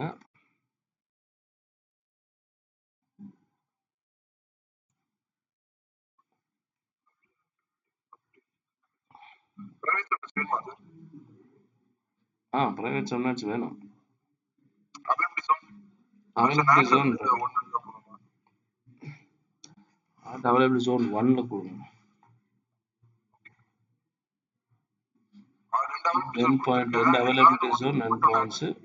VPC என் பாயிண்ட்ஸ் நன் கொடுத்துருங்க. அங்கே போங்க, கஸ்டமைசேஷன் CADR பிளாக் ரேஞ்ச் போய் ஃபஸ்ட்டு அதுலேயும் கொடுத்துருங்க. கீழே வந்து இது ஆட்டோ ஜென்ரேட் ப்ராஜெக்ட்னு இருக்குல்ல, அதை தூக்கிட்டு லேப்னு போட்டுருங்க. இல்லை ஆட்டோ ஜென்ரேட்டு அதை எடிட் பண்ணி லேப்னு கொடுங்க.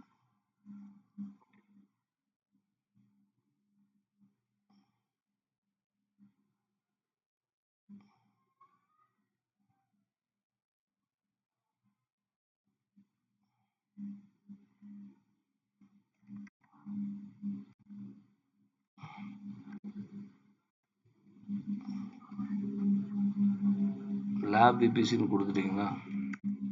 VPC இல்ல லேப். இப்போ நான் NAT கேட்வே வந்து இன்னும் 1 அவைலபிலிட்டி ஜோன் தான் கொடுத்துருக்கேன். ஆனா NAT கேட்வே வந்து 2 அது காமிக்கும். ஏன்னா அது நம்ம கனெக்ஷன் பண்ண போறோம். ஒன்று தான் கொடுத்துருப்பீங்க. மேலே இன்டர்நெட் கேட்வே தானே இருக்கு. NAT கேட்வே ஒன்று தானே இருக்கு.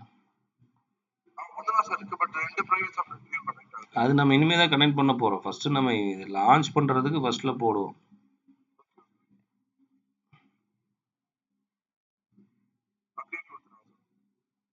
பட் ஆக்சுவலி 1 தானே கொடுத்துருக்கேன். Private subnet 1, public subnet 1. 2 option தான் இருக்கா?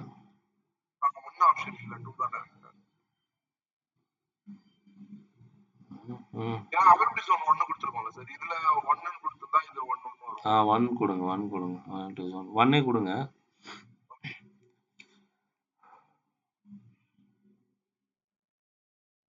CADR பிளாக் ரேஞ்ச் செலக்ட் பண்ணுங்க. Customisation CADR block range. Public subnet வாங்க ஃபர்ஸ்ட்.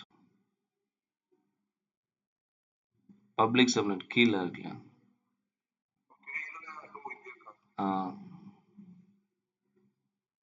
அங்கே இது போட்டிருக்க பாருங்க 10.0. லாஸ்ட்ல 20க்கு பதிலாக 24 போடுங்க. ப்ரைவேட் இது வந்து ப்ரைவேட்டா பப்ளிக் ஓகேயா? அதே மாதிரி CADR ஃபர்ஸ்ட் நீங்கள் அவைலபிலிட்டி VPCலோட CADR பிளாக் செலக்ட் பண்ணுங்க. மேலே 10.0.16 போட்டிங்களா? ஓகே அது கரெக்ட் தான். அப்போ கீழே ஏன் மாறல? ஓகே ப்ரைவேட் மாற்றுங்க. சாரி ப்ரைவேட் மாற்றுங்க. அதே காப்பி பண்ணி 10.0.0.1 போடுங்க. அதை அப்படியே காப்பி பண்ணி லாஸ்ட்ல 1.0ன்னு போடுங்க. 1.0 1.0. ஓகே. ஒரு அவைலபிலிட்டி ஜோன் எல்லாமே 1 இருக்கட்டும். DNS நன் பண்ணிடுங்க. NAT கேட்வே இல்லை அது ரெண்டுத்தையும் எனேபிள் பண்ணுங்க. Enable DNS host name and resolution. VPC none பண்ணிட்டீங்கல்ல. VPC என் பாயிண்ட்ஸ் நன் கொடுத்துருங்க. ஓகே ரைட் சைடில் இப்போ பாருங்க என்னென்ன இருக்குன்னு பார்த்தலாம்.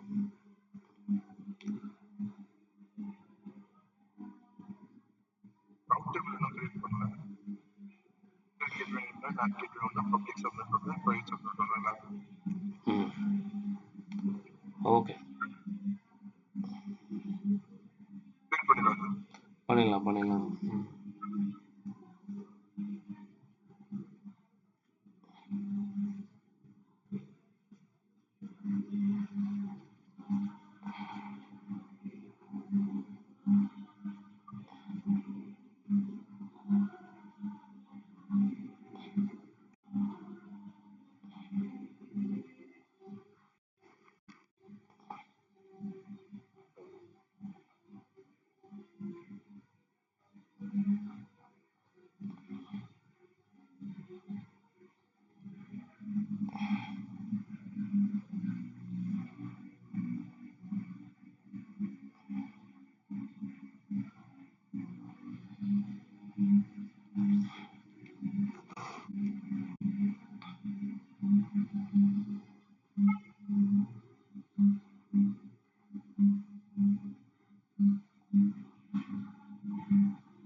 வியூ விபிசி கொடுத்துருங்க.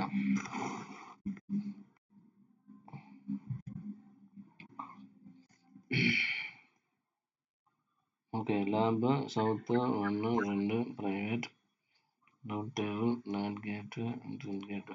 ஓகே, லெஃப்ட் சைடில் சப்நெட் கிளிக் பண்ணுங்க. Create subnet. உங்களுக்கு 2 சப்நெட் இருக்கு ஆல்ரெடி. ஒரு பப்ளிக் ஒரு ப்ரைவேட் இருக்கு. ஆல்ரெடி என்ன வேற வச்சிருக்கீங்களா?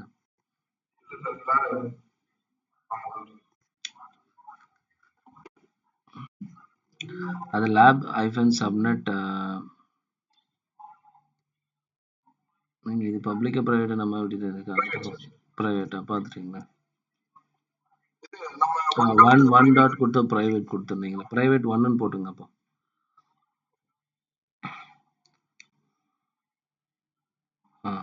அப்படியே நோட் பண்ணுங்க. இது ப்ரைவேட் பப்ளிக் போட்டுருங்க.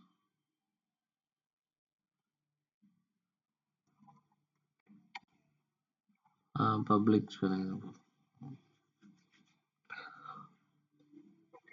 ஓகே, இப்போ நம்ம இப்போ new create subnet VBC lab VBC. Lab VBC தான் செல் பண்ணீங்க. Okay okay. சப்நெட் நேம் வந்து அதை அப்படியே ரிப்ளேஸ் பண்ணுங்க. அது வந்து பப்ளிக் 2ன்னு மாதிரி.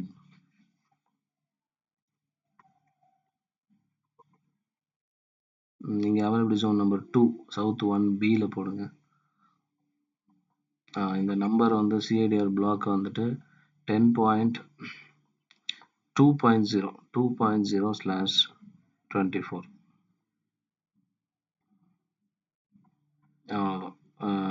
கிரியேட் கொடுத்துருங்க. மறுபடியும் அதை அப்படியே காப்பி பண்ணி இன்னொன்று ப்ரைவேட்டாக ஹேண்டில் பண்ணணும். விபிசி இல்லாமல் விபிசி அதனால ப்ரைவேட் 2 அவ்வளோதான். அதே செகண்ட் அவைலபிலிட்டி ஜோன் 1B. அது வந்து 10.0.3.0/24. இல்லை அங்கே பாருங்கள் 03ன்னு போட்டிருக்கீங்க. ஓகே, அவ்வளோதான். கிரியேட் பண்ணிடுங்க. ஓகே, லெஃப்ட் சைடில் ரவுட் டேபிள் வந்துடுங்க. இப்போ ப்ரைவேட் 1Aன்னு இருக்கா? நம்ம 1 போட்டோம்ல, ரெஃப்ரெஷ் கொடுங்க. மேலே அதில் ப்ரைவேட் 1 வேணும்.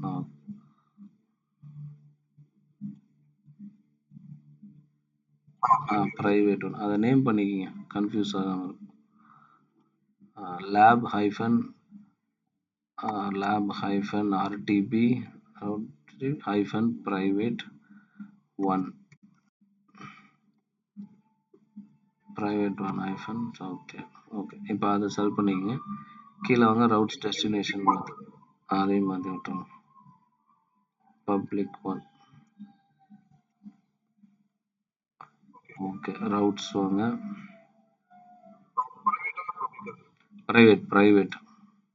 ப்ரைவேட்ல நேட் கேட்வே இருக்கா? நேட் கேட்வே இருக்கு. ஸோ இது ஆட் சப்நெட்ஸ் அசோசியேஷன் வாங்க. Edit subnet association. இப்போ ப்ரைவேட் 1ல் இருக்குது. இப்போ ப்ரைவேட் 2வையும் ஆட் பண்ணி விட்ருங்க. அவ்வளோதான். Associate same thing for public. Open பண்ணுங்கள். அதுலேயும் வந்து அங்கே இன்டர்நெட் கேட்வே இருக்குது. சப்நெட் அசோசியேட் பண்ணுங்கள். Edit subnets public subnet. Okay, subnet. Okay,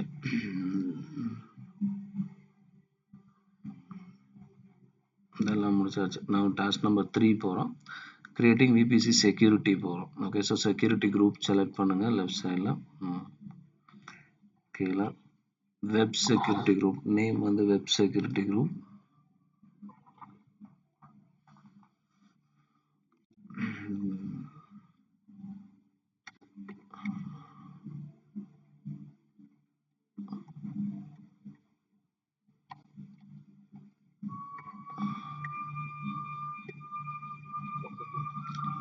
enable HTTP access description, enable HTTP access.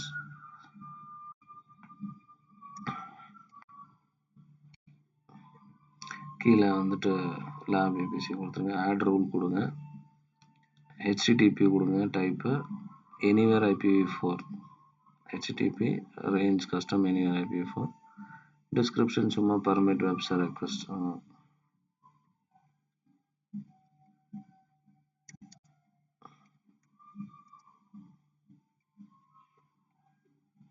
Okay, இன்னொன்று பண்ணுங்க. ஆட் ரூல் போட்டு SSHையும் கொடுத்து வச்சுருங்க. இன்கேஸ் ஒர்க் ஆகலைன்னா நமக்கு இது பண்ணணும்.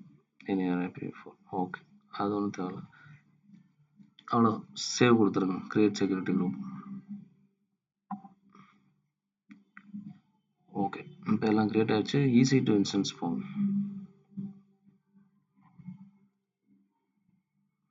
Launch instance web server 1.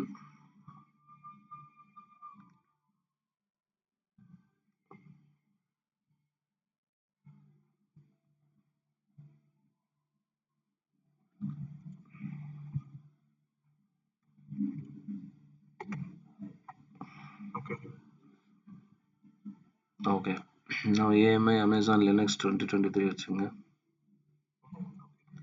நீங்கள் ஐ திங்க் மேலே இன்ஸ்டன்ஸ்லேயே இப்போ டேக்கையும் ஆட் பண்ணிடுங்க. நேம் மேலே வாங்க, ஆட் அடிஷ்னல் டேக்ஸ் இருக்கு இல்லையா ரைட் சைடில். இப்போ அந்த ஆப்ஷன் கொடுத்துருங்க. Web server 1. அவ்வளோதான். ஓகே, ஒன்றும் பண்ண தேவையில்லை. வந்துடுங்க. கீழே 23 T2 மைக்ரோ செலக்ட் பண்ணிக்கிங்க. அது கரெக்டாக தான் இருக்கும். T2 மைக்ரோ இருக்கும்.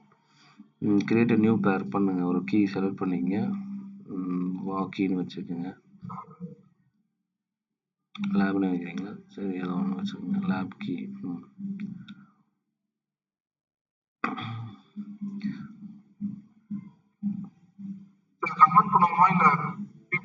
பிபி வேணும். பெம்மே வச்சுக்கோங்க.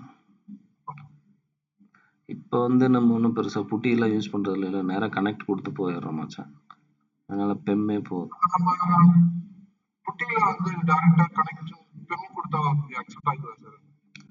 பிபிக்கு எதுவும் அக்செப்ட் ஆகும். அதனால தான் பெம் போ சொன்னேன். நம்ம இப்போ புட்டி நம்ம யூஸ் பண்ண போகிறது இல்லைங்கிறேன். Okay, editor networking VPC lab VBC.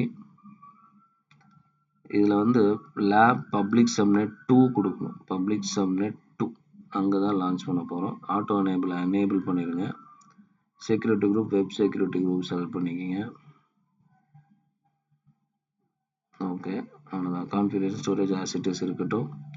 Advance detail போய்க்கிங்க. அட்வான்ஸ் டீட்டெயிலில் லாஸ்ட்டு நம்ம யூசர் இன்டர்ஃபேஸ் வந்துடுங்க. யூசர் டேட்டாவுக்கு வந்துடுங்க. நான் அந்த கோடு போங்க. 42 பாயிண்ட் நம்பர் 42க்கு வாங்க. மேலே அந்த கோடை காப்பி பண்ணிக்கிங்க.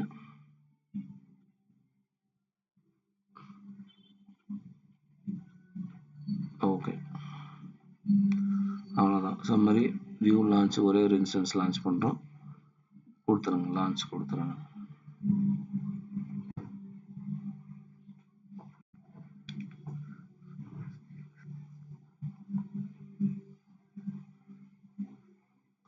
வியூ லான்ச் கொடுத்துறீங்களா? ஓகே, ஸ்டேட்டஸ் செக் பண்ணுங்க. பப்ளிக் டிஎன்எஸ் காப்பி பண்ணி வெப் சர்வர் வச்சுருங்க. பார்ப்போம். ஸ்டேட்டஸ் செக் முடிஞ்சதுக்கப்புறம் பப்ளிக் டிஎன்எஸ் இப்போதைக்கு ஒன்றும் வராது. செக் பாஸ் ஆகட்டும்.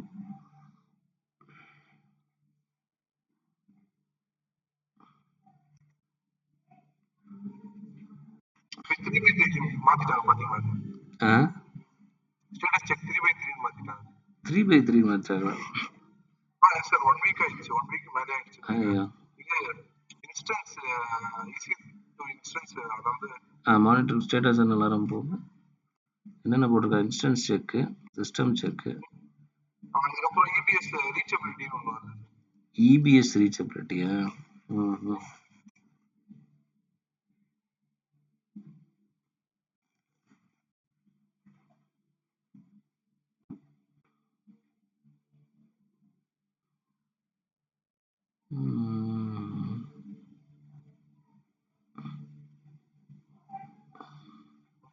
ஓகே வந்துருச்சு. ஃபைன், ஒன்றும் பிரச்சனை இல்லை. நேராக நம்ம ஃபேஸ் 2 போயிடலாம். இப்போ ஆட்டோ ஸ்கேலிங் கிரியேட் பண்ணலாம். Create an AMI for auto scaling. Instance போங்க, ஸ்டேட்டஸ் செக் எல்லாம் வந்துருச்சு. வெப் சர்வர் செலக்ட் பண்ணிவிட்டு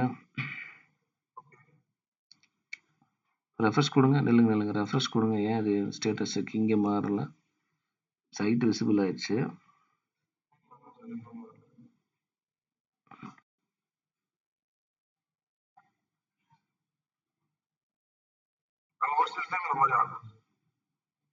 சைட் விசிபிள் ஆகாது. நிறைய பேருக்கு சைட் விசிபிள் ஆகாது. ஏன்னா இந்த இனிஷியலைசேஷன் இந்த ஸ்டேட்டஸ் செக் பாஸ் ஆகிருக்காது. உங்களுக்கு கொஞ்சம் ஸ்பீடாக இருக்குன்னு நினைக்கிறேன்.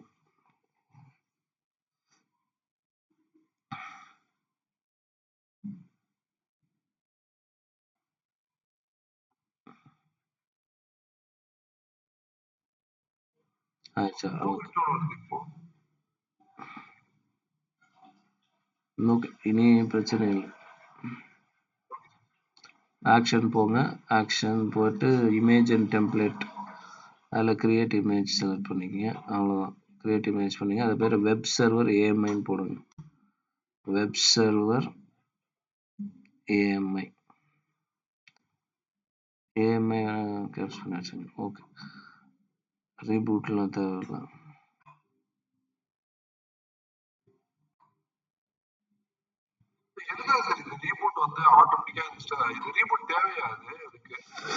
When selected, AWS Amazon reboots the instance so that the data is at rest when snapshots of the attached volumes are taken. This ensures data consistency.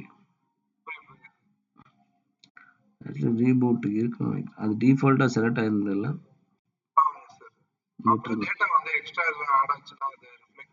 ஆமாம், அது விட்டுருங்க. ரீபூட்டே இருக்கட்டும். அது என்ன புதுசாக அப்டேட் பண்ணுற மாதிரி.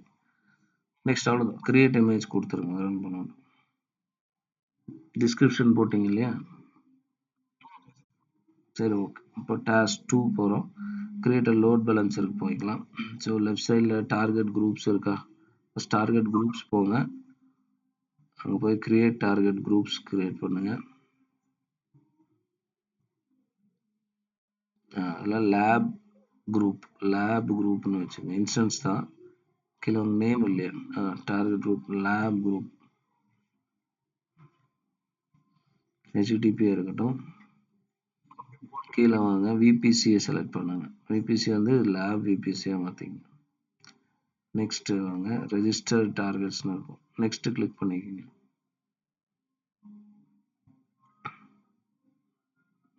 அவ்வளோதான், அது ஆல்ரெடி ரன் ஆகிட்டு இருக்கு. வேறு ஒன்றும் பண்ண தேவையில்லை. Create target group. ஓகே, இப்போ வந்து போய் நம்ம லெஃப்ட் சைடில் லோட் பேலன்சர் எடுக்கலாம். Create load balancer, application load balancer create பண்ணிக்கங்க. நேம் வந்து lab ELP.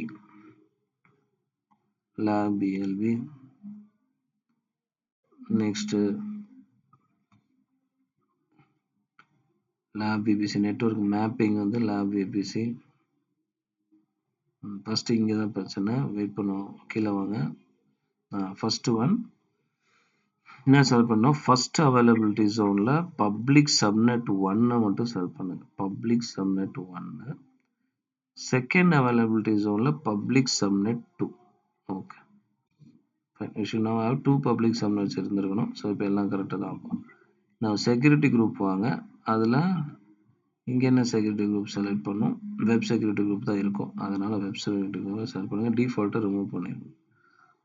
Next for the listeners 80% இருக்கா? இப்போ டார்கெட் குரூப்பை லேப் டார்கெட் குரூப் செலக்ட் பண்ணிங்க. Create load balancer. லிசனருக்கு டிஃபால்ட் ஏதாவது நம்ம கொடுக்கணுமா? லேப் குரூப் ஒன்று தேவை. கிரியேட் பண்ணிக்கிங்க. Create load balancer.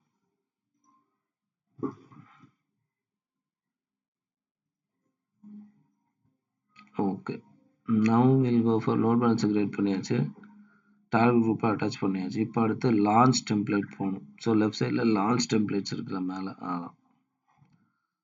Create launch template. இது எதுக்குன்னு தெரியும் இல்லையா? ஆட்டோ ஸ்கேலிங்கான கான்ஃபிகரேஷன் கொடுக்குறோம். லேப் கான்ஃபிக் நேம் வந்து லேப் கான்ஃபிக்.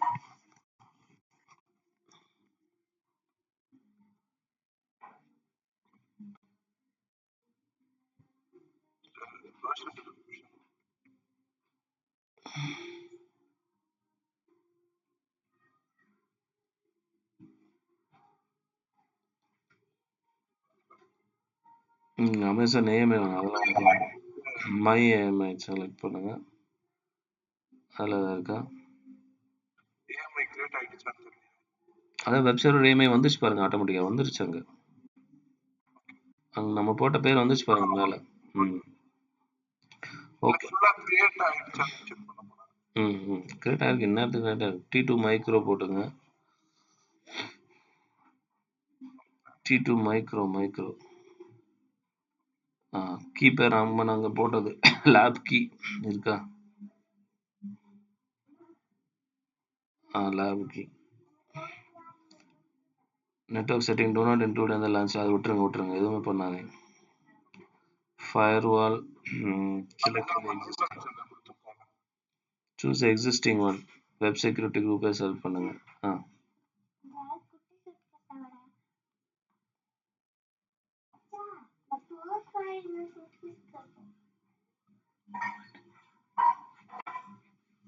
அப்படி என்ன விட செக்யூரிட்டி குரூப் செலக்ட் பண்ணிட்டீங்களா? எக்ஸிஸ்டிங் விபிசி இங்கே ஸ்க்ரோல் பண்ணி நீங்கள் நிறைய வச்சுருக்கீங்க. வெப் சர்வர் வெப் சர்வர் ஒன்று இல்லையா? வெப் செக்யூரிட்டி குரூப்பை கொடுத்தோம். ஆமாம், வெப் செக்யூரிட்டி குரூப்பை கொடுத்தோம். நீங்கள் ஐஃபோன் போட்டீங்க. அதான் அதை செலக்ட் பண்ணீங்க. அட்வான்ஸ் செட்டிங் வாங்க.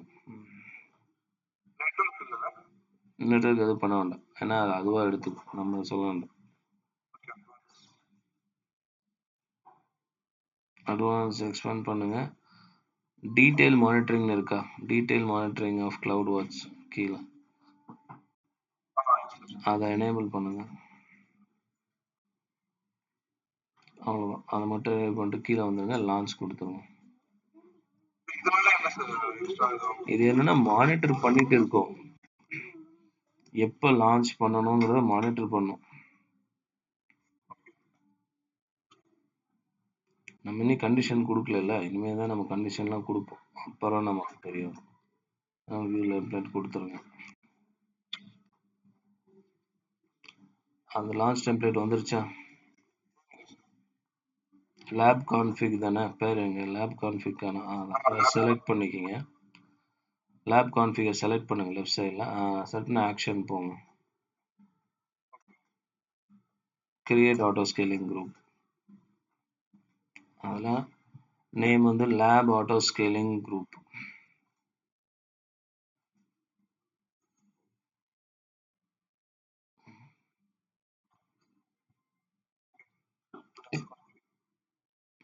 லான்ச் டெம்ப்ளேட் எதுவும் பண்ண வேண்டாம். நெக்ஸ்ட் வாங்க. லான்ச் ஆப்ஷன்ஸ் விபிசி செலக்ட் பண்ணீங்களா? பின்னாடி முன்னாடி லேப் விபிசி. ஓகே, போடுங்க. இங்கே லேப் விபிசி அவைலபிலிட்டி ஜோன்ஸ் எல்லா ஜோனையும் செலக்ட் பண்ணுங்க. அதுவே ப்ரைவேட் 1 அண்ட் ப்ரைவேட் 2 மட்டும் வைங்க. Private 1 and private 2. அங்கே பப்ளிக் போட்டோம்ல, அது மாதிரி இங்கே ப்ரைவேட் 1 அண்ட் ப்ரைவேட் 2 மட்டும் போடுங்க. Attach to existing load balancer.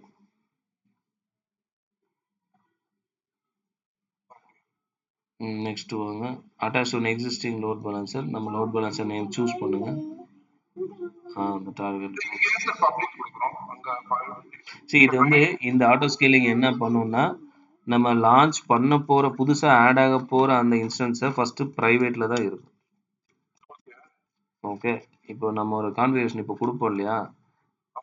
So எப்ப பப்ளிக்கு யூஸ் ஆகுதோ அப்புறம் தான் சார்ஜ் ஆகும். பட் அது நிக்கிறதுக்கான இடம் வேணும்ல? நிக்கிறதுனா இன் சென்ஸ் இப்ப நீங்க அடுத்து யூஸ் பண்ண போறீங்கன்னா, அந்த பொருள எங்க வச்சிருப்பீங்க? சேஃப்கார்ட் பண்ணி தான வச்சிருப்பீங்க. அத பப்ளிக்கு விசிபிள் பண்ண மாட்டோம். ஸோ புதுசா கிரியேட் பண்ண போறது, ஃபர்ஸ்ட்டு அது உருவாக்குற அளவுக்கு டைம் வேணும்ல? நீங்க ஓஎஸ் லான்ச் பண்ணீங்கன்னா, சி டிரைவ் கம்பல்சரி வேணும். கரெக்ட் தானே? அதே மாரி நம்ம டெம்பரரி இபிஎஸ் இன்ஸ்டன்ட் ஸ்டோர் பார்த்தோம்ல? இன்ஸ்டன்ட் ஸ்டோர் எதுக்கு? Temporary storage. அது மாரி இதோட டெம்பரரி பிளேஸ் வந்து பிரைவேட்ல தான் இருக்கும். அன்டில் நம்ம பப்ளிக் அது எப்ப மாறும்னா, அந்த லோடு பேஸ் பண்ணி தான் பப்ளிக்கு மாறும். அதுவரை இது பிரைவேட்ல தான் இருக்கணும். அதான் இங்க வந்து பிரைவேட்ல வச்சிருக்கோம். ஓகே. இப்ப அட்டாச் பண்ணிட்டீங்கன்னா, லேப் குரூப் அட்டாச் பண்ணிட்டீங்க. லோட் பேலன்ஸ் செலக்ட் பண்ணிட்டீங்களா? இதுல கீழ enable group metrics collection with lab cloud வாட்ச்ன்னு இருக்கும். அதான். அத செலக்ட் பண்ணுங்க. ஓகே. மேல ஒரு நிமிஷம் ஸ்க்ரோல் பண்ணுங்க. வேற ஏதாவது சேஞ்ச் பண்ணணும். ஹெல்த் செக்கப் ஆன்ல தான் இருக்கு. ஓகே. நெக்ஸ்ட் வாங்க. VPC latest நல்லது.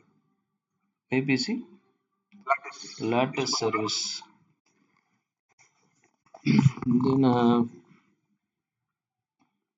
இது டார்கெட் குரூப்ல இருந்து it's request specific VBC latest.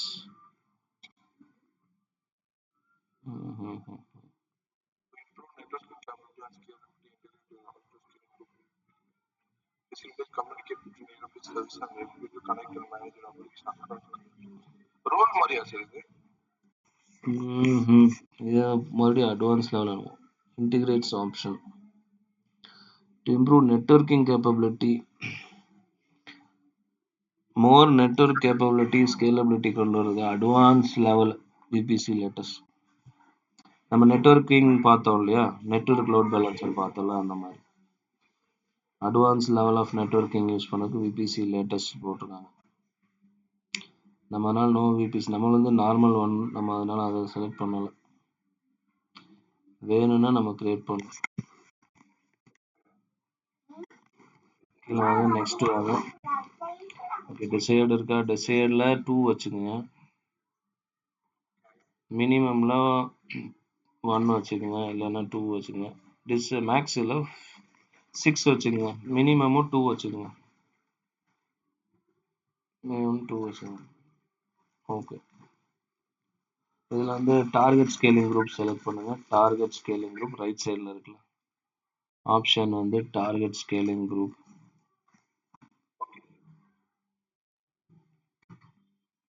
Scaling மெட்ரிக்ஸில் அதுக்கு ஒரு நேம் போடணும்.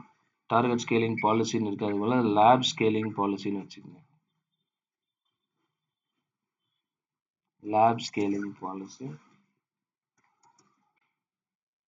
மெட்ரிக் டைப் யூஸ்வலி ஓகே, அது விட்டு இருக்கட்டும். டார்கெட் வேல்யூ 50 இருக்கட்டும், விட்டுருங்க. 50% மேலே சிபி யூட்டிலைசேஷன் இருந்தால் ஒரு இது ஆட் ஆகணும். ஓகே. 300 செகண்ட்ஸ், 3 நிமிஷம் வச்சுருக்கோம். Instance warm. ஓகே, அது இருக்கட்டும், விட்டுருங்க.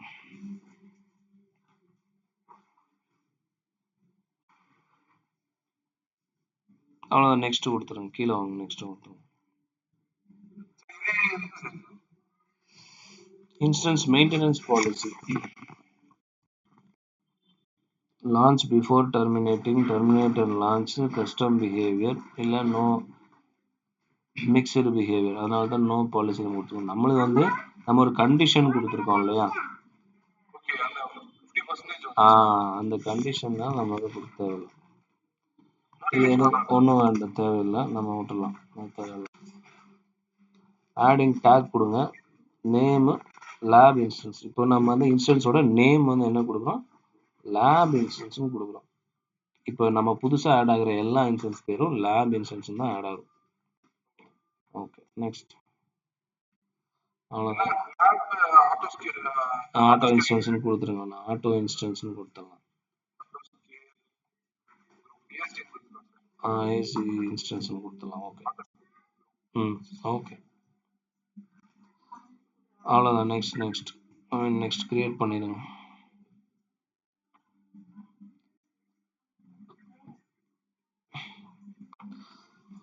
ஓகே, அது கொஞ்சம் டைம் ஆகும். நம்ம லெஃப்ட் சைடில் போய் இன்ஸ்டன்ஸ் கிளிக் பண்ணலாம்.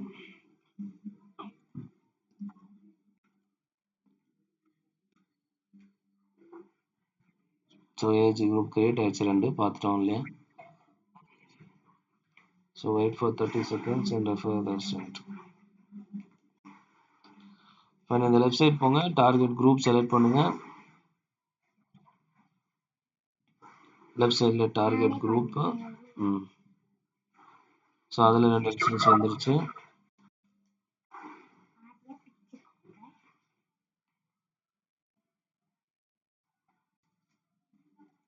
டார்கெட் குரூப்பில் 2 வந்திருக்கு. அது வெப் சர்வர் ஒன்று, இன்னொன்று வந்திருக்கு.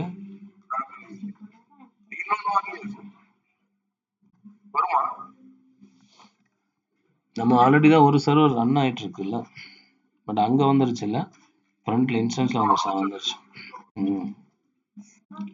ஓகே, 2 ஹெல்த்திக்கு வரணும். நம்ம இதுக்கு ஆட்டோமேட்டிக்கா இதுல ஆட் ஆகிறதுக்கு நம்ம என்ன சார் கொடுத்தோம்? இந்த மினிமம் கொடுத்தோம்ல, மினிமம் டிசைட் 2 கொடுத்தோம்ல, அதனால டிசைட் 2 தான் வரும் ஃபர்ஸ்ட்.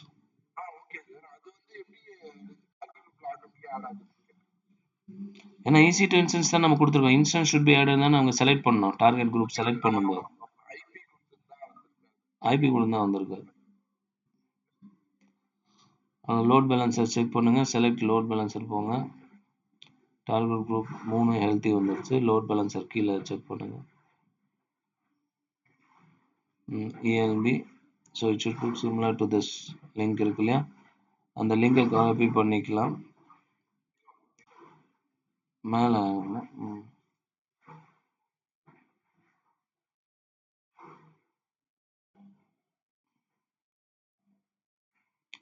ஓகே வந்துருச்சு. லோட் டெஸ்ட் கொடுத்துருங்க. லோட் டெஸ்ட் அதுலேயா, அதுக்குள்ளேயே லோட் டெஸ்ட் மேலே இருப்பாங்க, அதை கொடுத்துருங்க. இப்போ ஆட்டோ ஸ்கேலிங் ஒர்க் ஆகுதா இல்லையான்னு செக் பண்ணலாம். நான் போயிட்டு சர்வீசஸ் போயிட்டு க்ளவுட் வாட்ச் வாங்க. Services or EC2 instance இல்லை சவுலர்ஸில் க்ளவுட் வாட்ச் செலக்ட் பண்ணுங்க.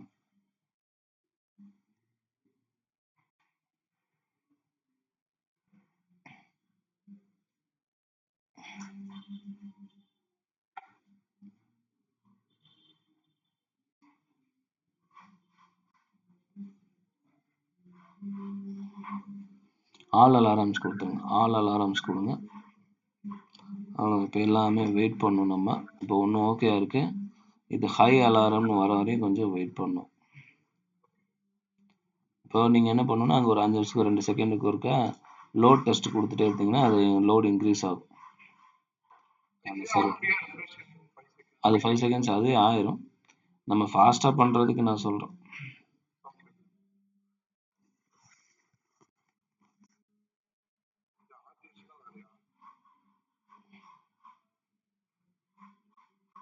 அது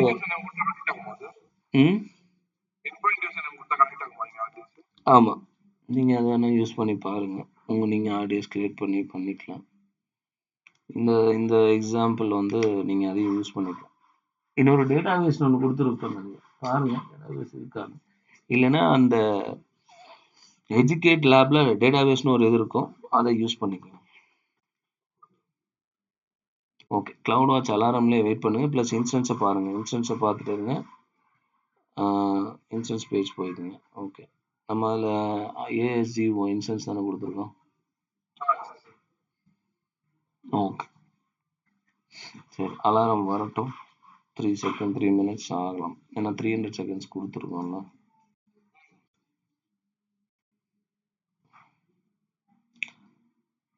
ரெண்டு இன்ஸ்டன்ஸ் ஓகே ஆயிடுச்சு. இனி வந்து இப்போ 45% for 50 data points within 15 minutes. இது தப்பு, இது வேறையா இருக்கு நினைக்கிறேன். நம்மளும் ஓகே, வெயிட் பண்ணுங்க. 1:45 கீழே இருக்கு, 1:50க்கு மேலே இருக்கு.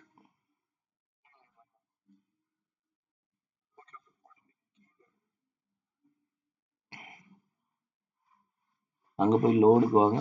100% லோடில் இருக்கா.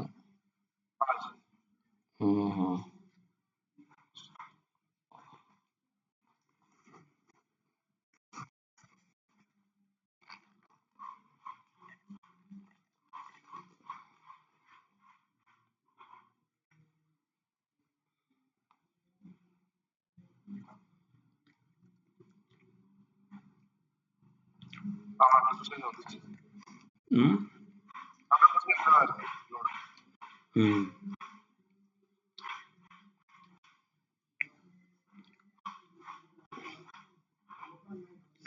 அலாரம் ஹை ஆகணும், ரெட் கலர் வரணும், அப்போ நம்ம போய் பார்க்க முடியும். வெயிட் பண்ணுங்க.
வந்துச்சு பாருங்க. இன்னும் அலாரம் போயிருக்கா? இன்னும் அலாரம் வந்துச்சு பார்த்தீங்களா? இப்போ அங்கே போங்க, இன்ஸ்டன்ஸ் போங்க, ஆட் ஆயிடும்.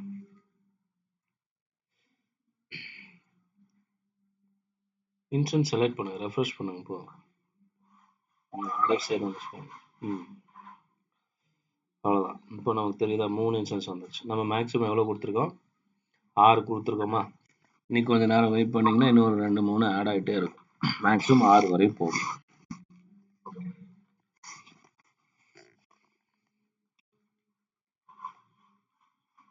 4 வந்துருச்சா?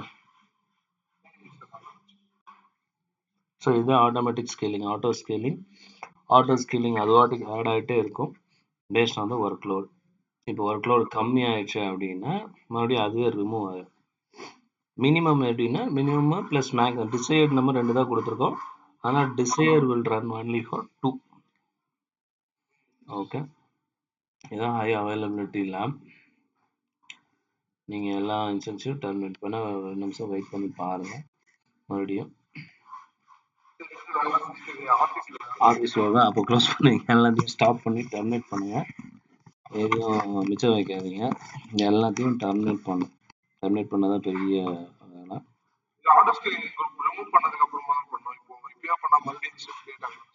ஆமாம், ஆட்டோ ஸ்கேலிங் டெலீட் பண்ணுங்கள்.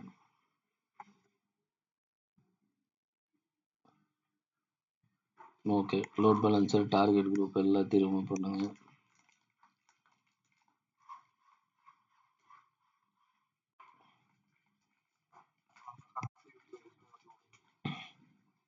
லோட் பேலன்சர் போய் ஸ்டாப் பண்ணுங்க.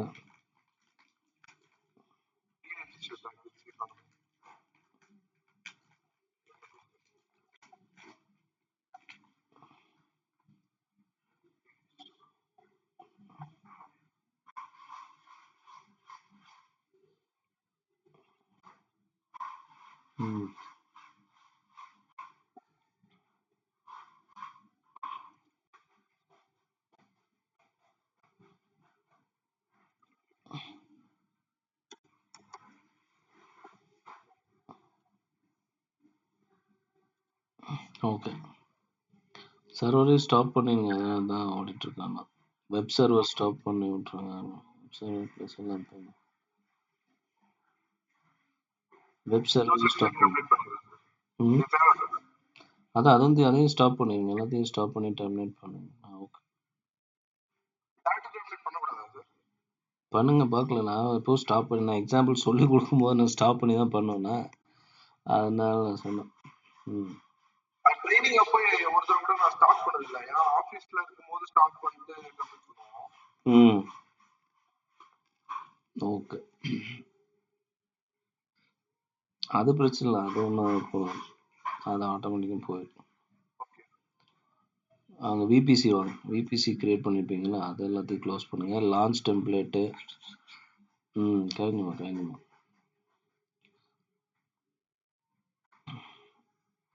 இல்லை டெலீட் ஆகும். ஃபஸ்ட்டு நீங்கள் இந்த ரவுட் 53 ரவுட்டர் இதெல்லாம் டெலீட் பண்ணிட்டு வந்த அப்புறம் தான் வரும். நாட் கேட்வே எல்லாத்தையும் க்ளோஸ் பண்ணிட்டு வாங்க.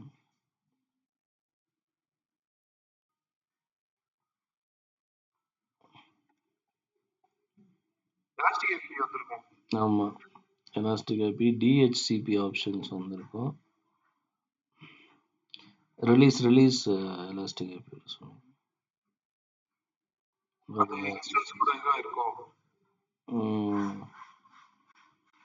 நீங்கள் விபிசி வாங்க. மற்றெல்லாம் டைப் பண்ணுங்க. இன்டர்நெட் கேட்வே செக் பண்ணுங்க, ரவுட் டேபிள் செக் பண்ணுங்க.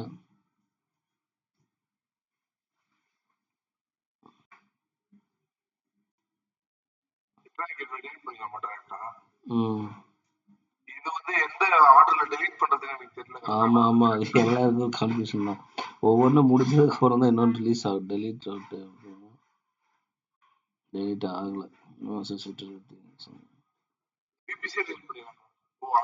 அது ஆகாது. சப்நெட்ஸ் பாருங்க, ஃபர்ஸ்ட் சப்நெட்ஸ் இது பண்ணுங்க.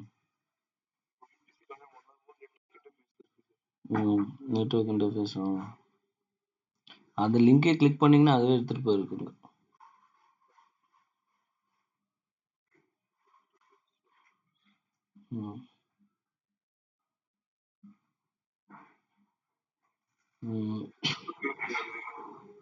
இல்லை, செலக்ட் பண்ணுங்க ரெண்டு. ஆமா, 1A 1C நம்ம போட்டோமா? 1B தான் நம்ம போட்டுருக்கோம்.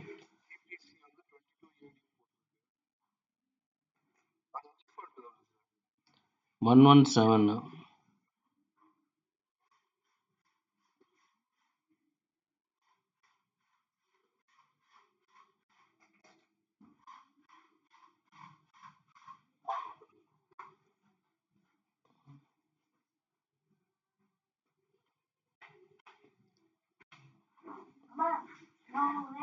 டிட்டாச் பண்ணிக்கலாங்க. டெலிட்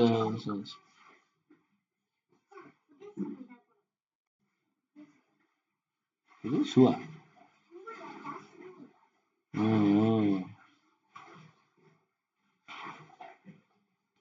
குளிச்சுட்டு வா.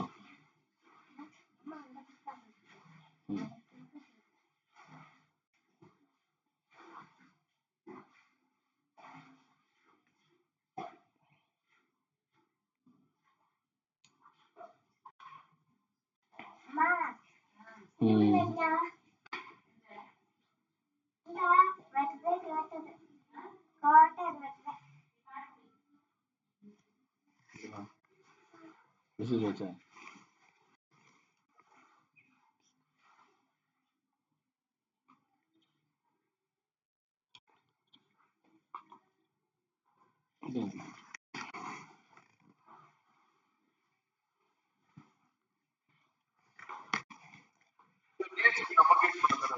ஆமா, டிஹெச்பி நமக்கே அது கேட்டா டெலிட் பண்ணுங்க. அது காஸ்டா இருக்கும். விபிசி போங்க, விபிசி டெலிட் பண்ணிட்டு வந்து பண்ணுங்க. பண்ணிட்டீங்களா?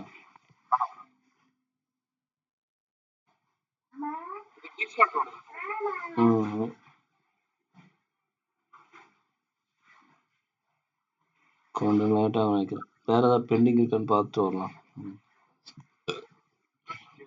சப்நெட்ஸ் இருக்கா?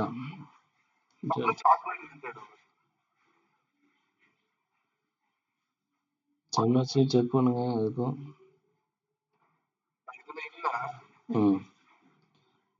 சப்நெட்ஸ் இருக்கு. போயிடுச்சு. அதுவும் போயிடுச்சு.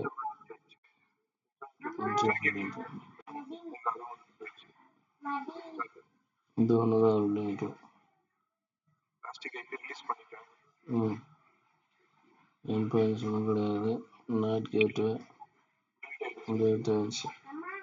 செக்யூரிட்டி குரூப் தூக்கி விட்டுருங்க. சரி, குடிக்கிறேன்.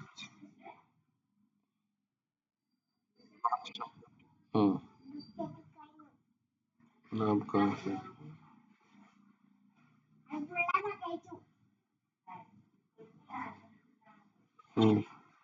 ராஜு ராஜா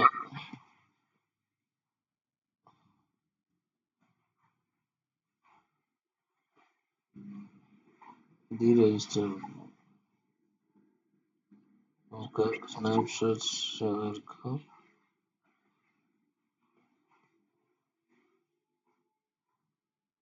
இன்னைக்கு லாஸ்ட்ல இருக்கு. இது கடைசி ஒன், லாஸ்ட் செகண்ட் ஒன் தான் இருக்கு. அதை டெலீட் பண்ணி விட்டுருங்க. இப்போ 8 மணிக்கு அதான்.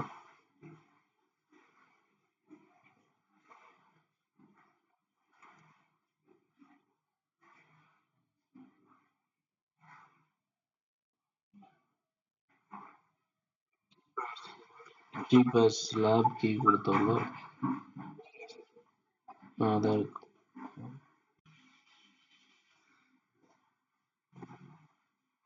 சுவிச்சிட்டோம் இந்த தெரியும் சுவிச்சிட்டோம்.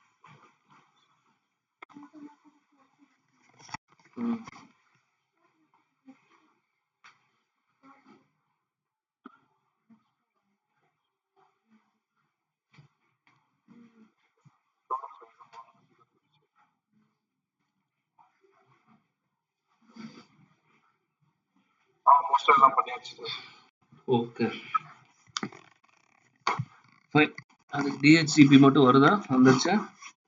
வந்துருச்சா? டிஹெச்சிபி அது வேற தான் சார் அது. அப்போ சரி.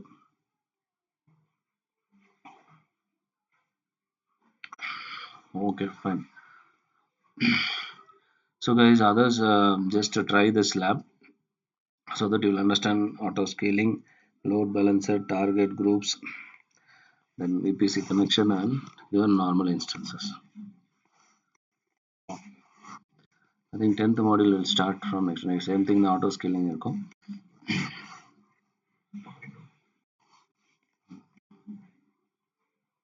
So Ayman, you just try it, okay, and inform Bala and others also to try this lab.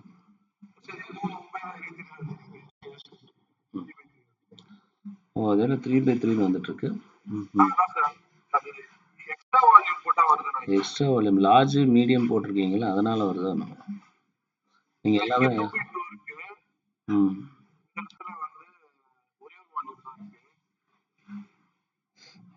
Extra volume add பண்ணீங்கன்னா அதுக்கு ஒரு இபிஎஸ் செக் போயிடும். Okay okay.